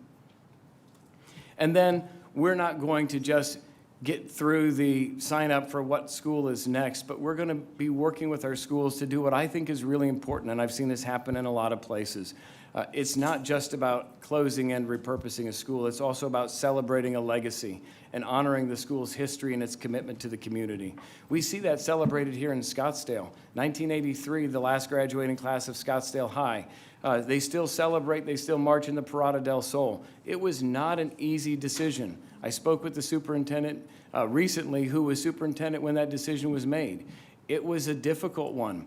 We would not, if Scottsdale High was still open in its proximity to Coronado, we wouldn't have been able to operate that way. The right decision was made, but it didn't feel to the community at the time it was the right decision. Sometimes difficult decisions don't feel like they might be the right ones. Our job, administratively, and the governing board's job is to look into the future and to say, where are we going to be in the next 10 years? That's why we had the demographic study. That's why we're looking at how do we ensure that we have full and thriving schools, given what we've seen as the historical trend over the past 15 years and the projections over the next 10. And we'll continue to work with our families in support of the transition all the way into the start of the next school year. And so our commitments are to personalize and individualize the supports because we know not every family needs the same thing. We're committed to prioritizing the preference for students, families, and staff impacted throughout the system. It's codified in policy with respect to open enrollment preferences, and it's also a part of what we've been working on with our IBN process with the different associations for our staff. We believe that it will be important to dedicate the time and effort to celebrating the history and legacy of the schools that are impacted by the decision tonight. And we are committed to respectful, transparent, and compassionate closure. And I know that it may not feel that way because the closure doesn't feel that way. I've been involved in conversations in communities where this has happened. I also know that beyond that, when you look in the rearview mirror, that children and staff are resilient, that our schools are really not about the buildings, they're about the people. And while we wish that we didn't have to be in a position to have these conversations, we know that in navigating it, there's a way to do it to help ensure that it's successful for everyone that's impacted by the decision. Just so that you know where we are as of this evening, 12% of the current families in Pima have already enrolled in other options for 26-27, and 17% of our ECHO families have enrolled in other options. So we've been working with families. This was part of the conversation we had earlier, not knowing what the governing board was going to do, but encouraging families to begin to look for what might be the next best option for their children. So with that, I'll turn it over to the board for questions. Thank you, Dr. Menzel. Dr. Patensky? So I've, talked a few times about how frustrating the order of operations, sorry to keep using that term, is in this process. And you touched on it a little bit tonight. On the one hand, if you prepare fully for what happens if the board decides to vote to close, you're front-running the board. You're also taking a lot of energy from the district's leadership that we want focused on academic achievement and day-to-day operations and working on something that could end up being for naught. At the same time, if you don't prepare and the board votes to close schools, then you were not ready to answer the kinds of questions that you should be expected to answer about what happens next. Similarly, if you are very loud about your concerns that a school has fallen below a certain threshold to be viable, you create a run on the bank, which we started to see in that last slide, where families start to leave because no one wants to stick around and be the last family out, so to speak. That's enough. And, get the clear message that that's what the superintendent believes is going to happen. Thank you. At the same time, if you're not communicating that risk, then obviously people feel blindsided. I've been critical in breaking that sort of chicken and the egg. I've been critical of the district for not doing this earlier. I believe that we should be only be considering the closing of a school if we're also at the same time able to speak to what happens with families and then also what happens with the teachers and staff. And I understand that one's a little bit trickier as you get into budgets and, interest-based negotiation and so on. So you kind of went through this a little bit quickly, and candidly, you kind of mixed together a little bit of defending the recommendation with also talking about, the actual substance of the concierge plan.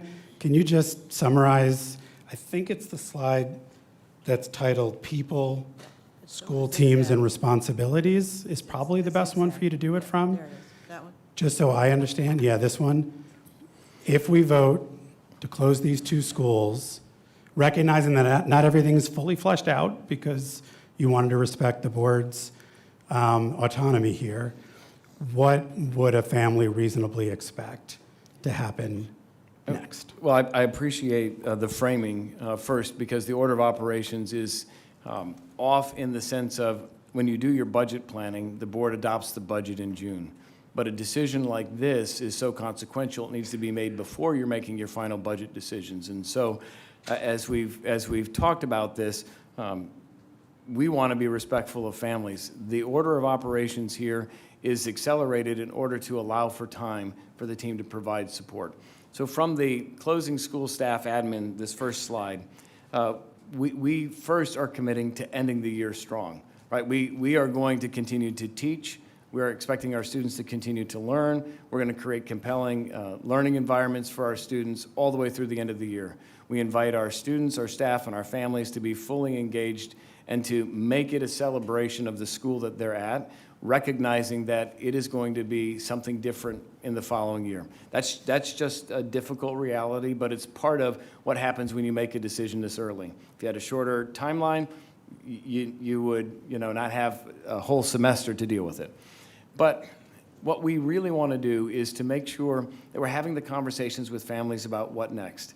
And that means the people that they know and trust, and they have those on our campuses. They are valued employees of SUSD who can talk with the families about, if I'm at Pima, is Navajo a better option, or is it Hohokam, or is it Yavapai? Some families have chosen Kiva. We know that there are a lot of different options.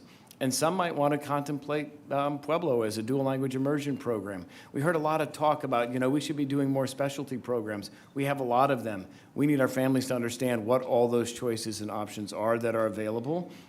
Some that will be impacted by how close they are to where families live and that convenience. Others may be impacted by where a family works. So we have families that will choose a school because it's on the way to work and it makes it more convenient. And so the concierge level service allows the staff member to understand what the family need is and then provide recommendations for how we can fill that need, because our goal is to meet the needs of all of our families in this environment. And one of the things that I heard often when meeting with families is the concern that I have kids who are in the early care program, early childhood program, as well as in the K, through right. through the elementary program. And so I have to make a decision of those two in concert. And I always hear that these programs are totally filled up and there's a wait list. And so then I'm in a difficult situation. Can you speak a little bit to how much flexibility we have to align with a single family, both decisions? Because from a parent's perspective, they're the same difference, even if for us, they're organizationally different entities. So I think it's a really important point. We did have that conversation at Cabinet earlier today, and the same priority and preference would be given to families for their early childhood enrollment in the school where they're looking to send their children. And so that would be part of our commitment. And we're always working to grow. Sometimes when you hit a ceiling on an early childhood program, you could open up another section if you get another 24 students. And so it's that buffer, but we're going to prioritize the families who are impacted by this decision in those enrollment opportunities so that they can have their family members together at the school of their choice as we go through this process. And so that'll be new for community ed, but something that they're committed to doing. Thank you. Mr. Sharkey? On the next slide about boundary is on there. Can you or possibly council give any color from a policy standpoint? If there are discussions about boundary, what is required? I just want to understand the scope of that. Madam President, Mr. Sharkey, so both your governing board policy and state law require that you notify the affected students.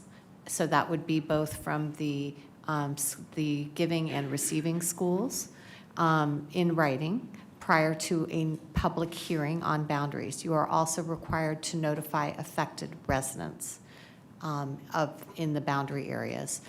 Then there is a requirement that you hold a public hearing, very similar in nature to what you did with respect to the school closure hearing in November, and then subsequently a vote on the boundary. You're also required under state law to post on the website the various scenarios that the governing board is considering. So the various boundary maps have to be posted on your district website. And then following the decision, you're required to notify the Department of Real Estate, which goes into a big black hole somewhere in our state government, because that's a state requirement that has no relevance. So. Thank you. And to Ms. Carney's earlier point about committees and feedback, what's a typical venue and method by which community is giving input to the boundaries? Is it superficial? Is it part of the discussion? Madam President, Mr. Sharkey, members of the governing board. So again, that goes to the expediency issue. I met with Ms. Bono today, who is leaving from the district administration. There are 3 options that the district administration would be ready to present to the governing board and start that process. But if the board chooses in January to schedule a committee to review the boundaries for any school closures, then we would need to work through the committee process and then have those recommendations come to the board. So you have both options available to you. If it is a superintendent-led initiative to present that information to the board initially, it will be more expedient. Is there a middle ground? I'm thinking like a town hall where it's not one directional. So it's not saying, we created 3 options, here they are, thank you, make comments asynchronously, but something like a town hall where there is a chance for feedback. Is that a viable, or is it committee, no committee? You certainly could have a town hall to consider any options being presented. You are required to have the public hearing, but you can have multiple meetings regarding any boundary changes. Thank you. Thank you, Dr. Menzel. Any other comments? Okay, Ms. Warner? Ms. Carney? I think just for the record, I will make a comment that the boundary committee that was brought to us in the board memo on December 7th that I referred to in my earlier agenda item lists 1, 2, 3, 4, 5, 6, 7, 8 administrators and possibly 2 or 3 PIMA parents. That's who's listed on there. Is that a good thing or a bad thing? What's your? I'm just giving the facts of what. Okay, thank you. Any other comments? All right, thank you very much for preparing that for us to consider. Item 6C, discussion on pros and cons of accelerating or maintaining the Phase 2 timeline. Dr. Menzel, and I understand Mr. Sharkey. So on November 18th, when I presented the information that had been requested about a bigger picture for Phase 1 and Phase 2 in full and thriving schools, one of the options that was listed was the potential for accelerating Phase 2 and getting it all done this year. I didn't hear a lot of interest in doing that, but there is, I think, interest in making sure that we have the conversation about the pros and the cons with respect to both. My recommendation is to continue on the 2-year, 2-phase process in order to fully engage the community. So I'm not recommending acceleration. At that meeting, we discussed that there had been an IBN recommendation to move more quickly. And the rationale, as I understand it from the IBN process, was really to shorten the timeline of angst that people feel associated with the difficult decisions and to get it done so that we can move on. And also, from a financial perspective, you realize the cost savings more quickly so that you're front-loading all of the difficult decisions while fixing the structural budget deficit. I believe that we need more time, as I said on the 18th, that there are multiple potential scenarios in the north part of Scottsdale that could address the overall recommendation that we move from 29 to 25 buildings in the next 2 years. You heard someone say earlier tonight it could be 7. You can make an argument for more. I don't believe that it's necessary to do more. I believe that we can do the combination of continuing to work on growing and have compelling educational options, but I don't see a scenario with any of the demographics that we can keep all 29 buildings open, and so the 25 number remains, and I think that because there are multiple strategies up north, I think that we need to take the time to consider which are the most advantageous for the district through robust community dialogue. Thank you for that. I'm the one who requested to put this on the agenda. Be upfront, I agree. I think it's way too quick to consider that in academic year 26, 27. I just wanted to make sure it was clear. It was put as an option, and I just wanted to make sure there was 100% clarity that, if there is no appetite to do that, then that would help. Secondarily, like most of my colleagues have said, I think we can learn from the process and do better, and so I think that's on the table as well. Thank you. So I put it on the agenda, and it was just take a pulse check on it and say I'm very clear. I don't see any need to accelerate that. I don't need any discussion unless anybody else wants to chime in. Any other comments on phase 2? Ms. Warner? I think that these conversations and meetings should have happened prior to making decisions on what we're voting on today. This should have happened a long time ago, and there's no way it would be acceptable to move forward on anything like this. And I will just state for the record again, we should have been doing this a long time ago so that these families were not blindsided. All right, thank you for getting on the agenda now so we can begin the conversations. We're going to move to item 7 for the consent agenda. I make a motion and to accept the consent agenda as presented. Second. A motion and a second. All those in favor? Aye. Aye. Any opposed? It passes 5-0. We're now moving for action items. The first one is the action is to close and repurpose Echo Canyon K-8 school beginning in the 26-27 school year pursuant to ARS 15-34132. I make a motion to... I'm sorry, I have a question for Yeah, legal. yeah. Can I go ahead? Yes. Okay. I have a question for legal counsel for clarification, please. So the action before us asks the board to approve both the closure and the repurposing of Echo Canyon K-8 school, yet there's no written repurposing plan, timeline, or defined use before the board. Are there any potential legal risks related to voting to close and repurpose without a finalized plan? Madam President, Ms. Carney, the governing board has consistently been presented with the option to repurpose rather than go to a vote for the people to sell the property. This vote would not limit the governing board's options. So the purpose would be to close and use it for district purposes. Okay, but closing is not equal to repurposing, so I just want to confirm, and I would like for you to confirm that this vote does not delegate authority to the superintendent to determine the future repurposing of these campuses. Madam President, Ms. Carney, this vote would not delegate to the superintendent the purported use of either of the campuses. That is a governing board decision, whether it's leased, sold, repurposed, and used for other district purposes. The district's governing board would need to authorize the next use for the property. That's within your statutory alignment. Unless it's a short-term lease, in which case your policy delegates that to the district administration. So short-term uses like use of ball fields, that sort of thing.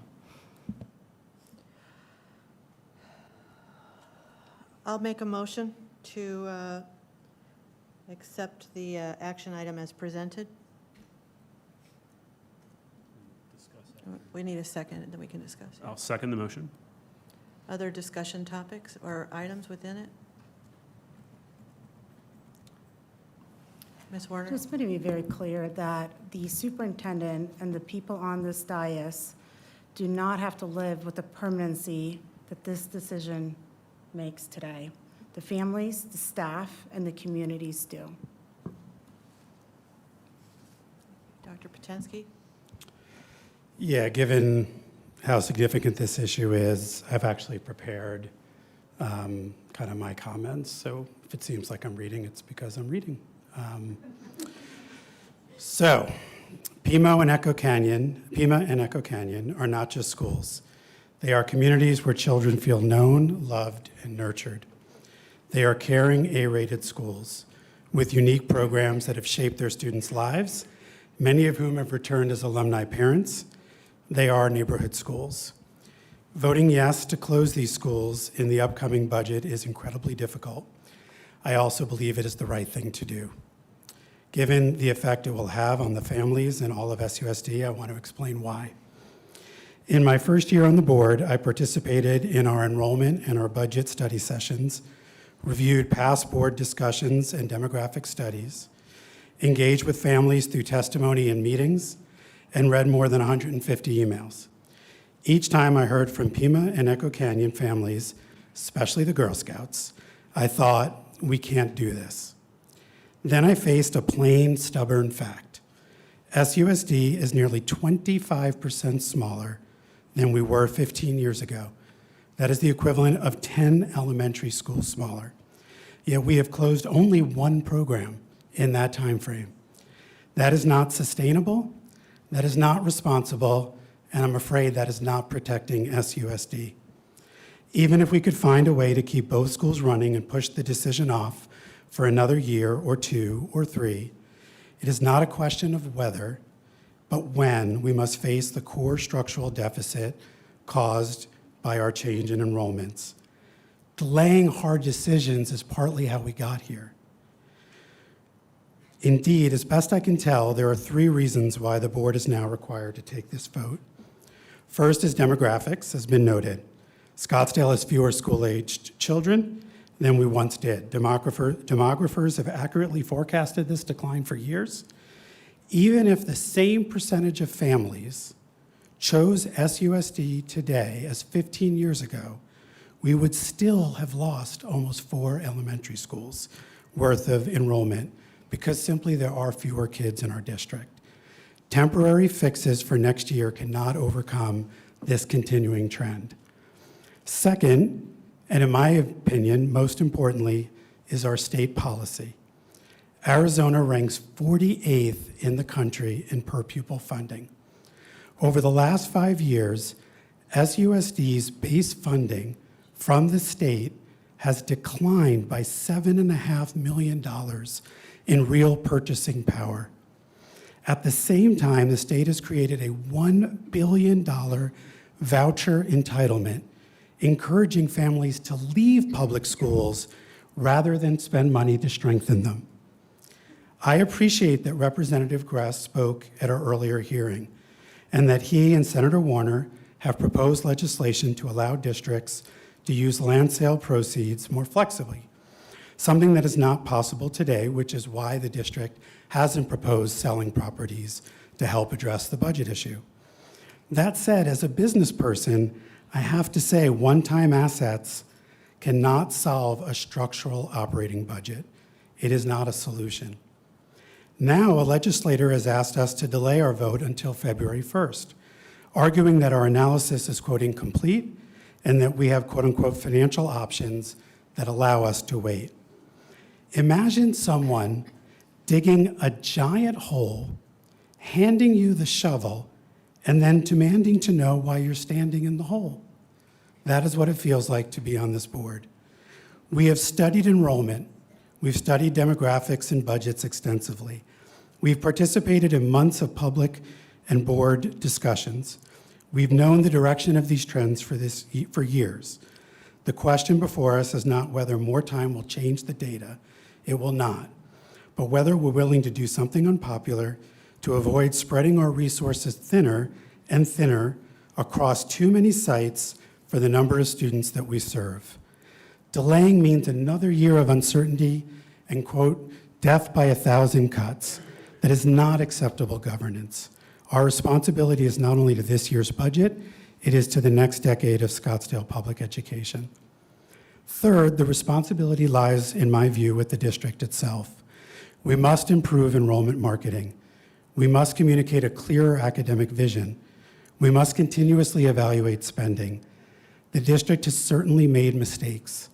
The sequence of consultations it engaged in created the perception, if not the reality, that one school was determining the future of another school.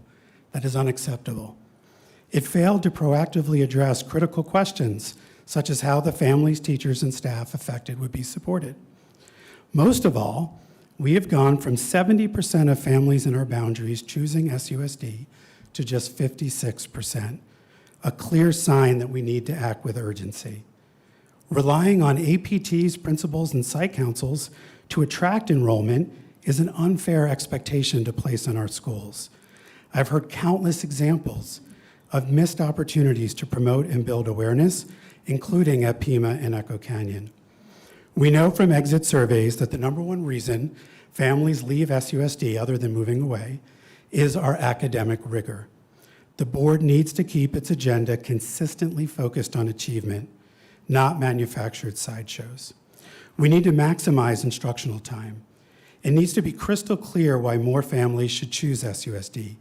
Let's not forget the families of 19,000 students already do, including 4,600 students from outside the district who choose our district. As for why Pima and Echo Canyon were recommended specifically, the district evaluated enrollment, capacity, utilization, proximity to other options, and neighborhood preferences, among other criteria. It matters that they're both Title I schools, but I'm satisfied at least that this is not the reason they were chosen.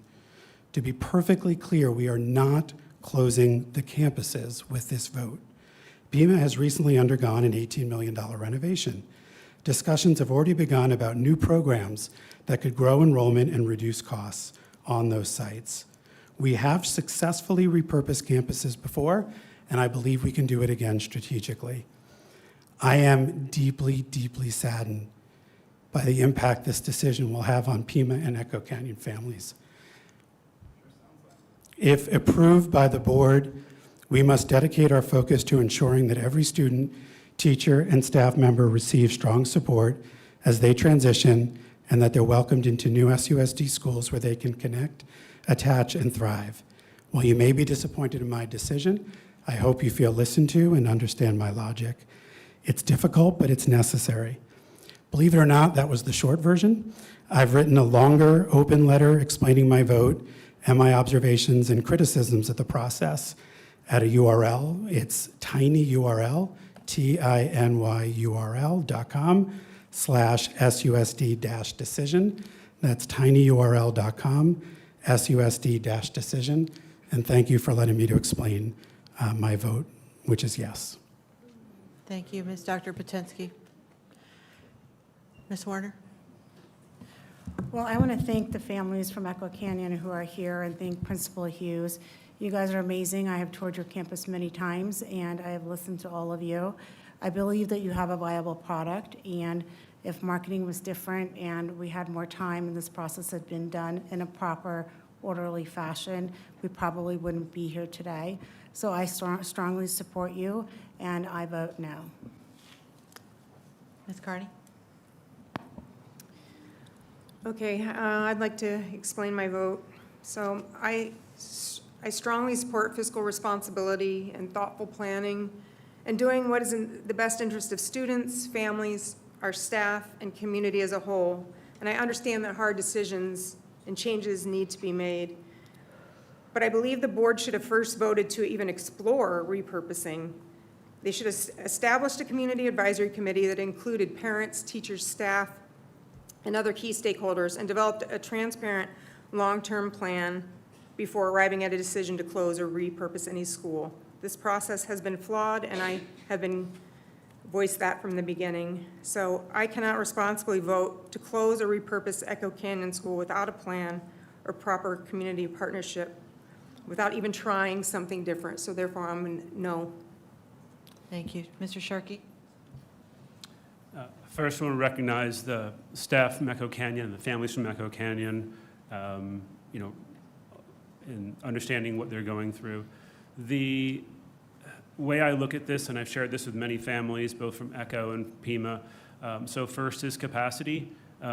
We have excess capacity, and that is a cost we are carrying. It would be fiscally irresponsible of us to not look at utilizing that capacity in the right way. That is what's driving this, is the fact that we have excess capacity. We've talked about the reasons why, and I want to make sure that's understood, that what's driving this. Talking about where we can save money. So what I've really liked coming out of this process is the input from families, the input from the community on the places that we can save money. There's a list that I believe board members reviewed last week and were sent yesterday of 50 different line items of options that can save the school money. Some of them are small, some of them are large. Many of them are things that we can do and will do. And so that community input has been good to bring that expertise and that shared collective knowledge to the table. When I look at those options, one thing that's going to drive what I do is that I'm all for cost savings as long as it doesn't have a negative impact on the academic product that we put out. One of the suggestions on there was just add one student in class size across the board. That makes our academic product just a little bit worse. Right? What I don't want to do is to get us into this death spiral. We make a few cuts, those cuts make our product worse. That reduces enrollments, which forces us to make more cuts. And I think we were very close to that point, and I don't want to exacerbate that. A comment on closing a school should be a last resort. I actually disagree with that. I think adding students to the classroom across the entire district is worse. There was a suggestion to go to a 4-day school week and work week. I think that's worse. I do not want to sacrifice the entire district for short-term plugs on these decisions. I've got folks that keep saying during your campaign you promised to protect SUSD. I'm protecting SUSD.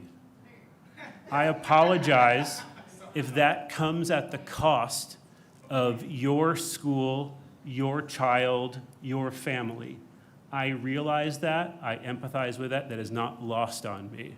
But I need you to know that the reasoning and the reason I shared with the people that I've met with was for protecting the district. Can you gavel that, please? Yes. Finally, I don't look at this as a trade-off. If we can save X dollars, we can keep the schools open. We have capacity issues that has to be dealt with. We can do both. I've said before, I want us to be on the offense. I said we as a district are in an enviable position. Other districts across the state would love to be Scottsdale Unified School District. If we get ourselves on financial footing, which I believe this is in the direction of doing that, we can invest in our staff, we can invest in our schools, we can invest in our programs to make Scottsdale schools better than what it is today and to keep improving it, and that will make it the school of choice for our Scottsdale families. With that, I vote yes. We're going to ask audience members to withhold shout-outs, please. I am going to vote yes in support of this recommendation and reserve comment for later. I want to tell you how very sad I am and how very hopeful I am for the many ideas that have come forward as we work forward together for these future phases and continued 10 years worth of concern with our demographics preparation and our ode to our taxpayers and all of our students. With that, the motion passes 3-2. We are now going to move to action item 8B, action to close and repurpose Pima Elementary School beginning in the 26-27 school year pursuant to ARS 15-341-32. I make a motion to accept the action as presented. I'll second. Any further comments? All right, we'll do a roll call.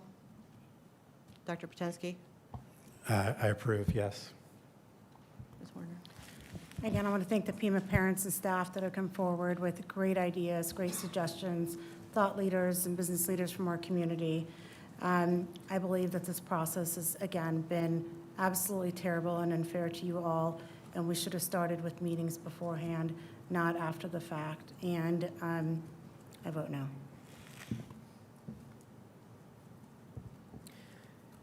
Ms. Carney?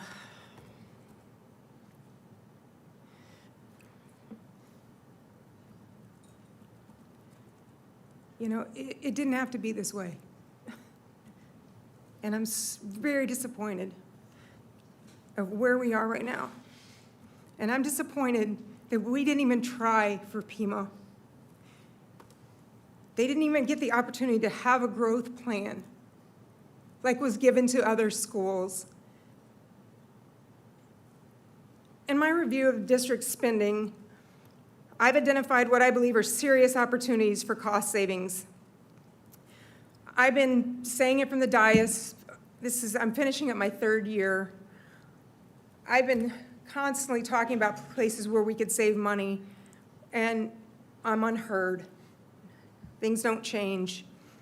Including just this week, I'm looking at the communications and marketing expenditures from last year alone and found $400,000 of wasted spending, okay, on coins, on T-shirts, on back-to-school rally. There are a lot of areas that need to be cut and that should have been looked into before we are being forced to vote on the closure of Pima Elementary. I cannot responsibly vote to close or repurpose Pima Elementary. There is no clear plan, meaningful community engagement, or a proper process in place, and therefore my vote is no. Thank you. Mr. Sharkey? Ms. Carney, with all due respect, with votes to increase pay that wasn't budgeted. You don't need to speak to me, you can speak to the community. I'm just saying, You don't there's need to plenty of constantly. opportunities. Okay, apologize. To the Pima families that are here that I've met with 3 times for multiple hours over the last few weeks, I stand by what I say. I appreciate meeting with you. I want you to know that I listen to you. I know this is not the vote you want. I vote yes. It is with a grieving heart for the circumstances and with a moral sense of fiduciary accountability that I vote to support this action. It passes 3-2. We're going to take a 5-minute recess. Yeah.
Call the meeting back to order. All right, we are on item 8C, second read and approval, the revision of Governing Board Policy DJE regarding bidding and purchasing. Ms. McClellan? Madam President, members of the Governing Board, so tonight presented for your approval upon second read are revisions to Governing Board Policy DJE regarding bidding and purchasing procedures. The original revisions were recommended by the district's policy provided the Arizona School Board Association. I also have reviewed these revisions with Ms. Crozier's office. We brought the district's policy up to speed. It appeared that you may have missed a policy revision along the way. And so if you have any questions regarding any of the specifics, they are outlined in terms of strikeouts and bold where the additions are made. Thank you. Questions from board members? Discussion? Hearing none, I'll make a motion to accept the second approval, to approve the revision DJE regarding bidding and purchasing. I need a second. Second. All those in favor? Aye. Aye. Aye. It passes 5-0. Thank you. We now move into the public hearing and the presentation on approval of revision number 1 for the 25-26 expenditure budget. Shannon Crozier is coming to the podium at this point. She'll present to us the public hearing on approval of revision number 1 is in pursuant to ARS 38-431.02 and ARS 15-905D and E. Notice is hereby given to the members of the governing board and to the general public that the governing board will conduct a public hearing on Tuesday, December 9th at 6 p.m. At Coronado High School with the address in the statement. We are going to have Ms. Shannon Crozier present to us first and then open it up for public comments regarding the expenditure of the 25-26 expenditure budget only. Thank you. Thank you. Good evening, Board President Lewis, Vice President Sharkey, members of the board, Dr. Menzel, and guests. Tonight's budget revision is an opportunity to update the current budget based on actual enrollment and the figures that we know from finalized carry forward as compared to estimates that were used when we did the original proposed and adopted budget this spring. Because maintenance and operation funding is based on current year enrollment, the budget can and will fluctuate throughout the year. Even after the 100th day count, as student data continues to be uploaded, reviewed, and reconciled with the state. This revision reflects those updates from the proposed and adopted budgets and aligns the budget with the more accurate information. This evening, we'll look at the most significant changes, starting with average daily membership, which impacts our M&O. And then we'll also look at key changes within the district additional assistance or capital fund, classroom site, and state and federal grants. As you can see, overall, our average daily membership declined additional 362, more than what we had originally anticipated, the bulk of that happening within K-8, as well as within grades 9 through 12. That, of course, impacts our M&O because our M&O is driven by what our ADM is. And so with that, we do actually have, because of some additional funds that came in, we have a small increase to the budget at this time. Like I said, we're still a ways out. We're still almost 2 months off from being the 100th day. But our student weighted count, so we have the ADM, there's weights that are applied to them, whether or not you're a K-12 or K-8 student or a 9-12 student or you're a special needs student or have other additional weights. Because of that, the weight count increased, or it decreased, but it wasn't as drastic as what the ADM loss was. So that part was good. Our budget balance carry forward also decreased, but because of some, it's technically one-time monies, although this is the second year for it, of additional assistance and free and reduced lunch supplements, that increased our budget by over $800,000, which is why instead of decreasing our budget right now, we were able to slightly increase it. Other significant changes, like I said, we do estimates on where we think things are going to be in the spring, and we know that there are projects, especially within capital, that may or may not have gotten finished, that need rolled over. We also have really tried to roll over it all in the state formula, or the state capital fund, so that we have those available to move to M&O if the governing board should decide to do so. So with that, that increased by $10.8 million. Classroom site fund increased by $1.1 million.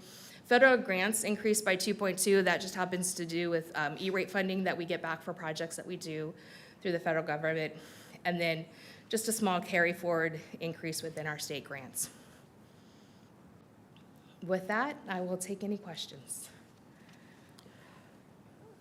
Governing Board?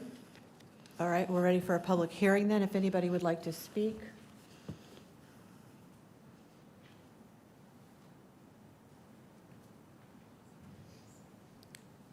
Seeing none, I will make a motion to approve the revised 25-26 expenditure budget as presented. I'll second the motion. All those in favor? Aye. Aye. Aye. It passes 5-0. Thank you. All right, we're going to adjourn the public hearing. It is, what time is it? 8:19. Thank you. Now we're going to move into executive session. I'm going to make a motion to convene into executive session for discussion and consideration of the superintendent's mid-year evaluation feedback pursuant to Governing Board Policy CBI evaluation of superintendent and performance pay based on ARS 38-43103A1. I need a second. I'll second the motion. All right, all those in favor? Aye. That's a 5-0. We would like to stay in the room since the rest of the meeting is relatively, no action involved. If that, we could ask people to, you can come back when we're concluded.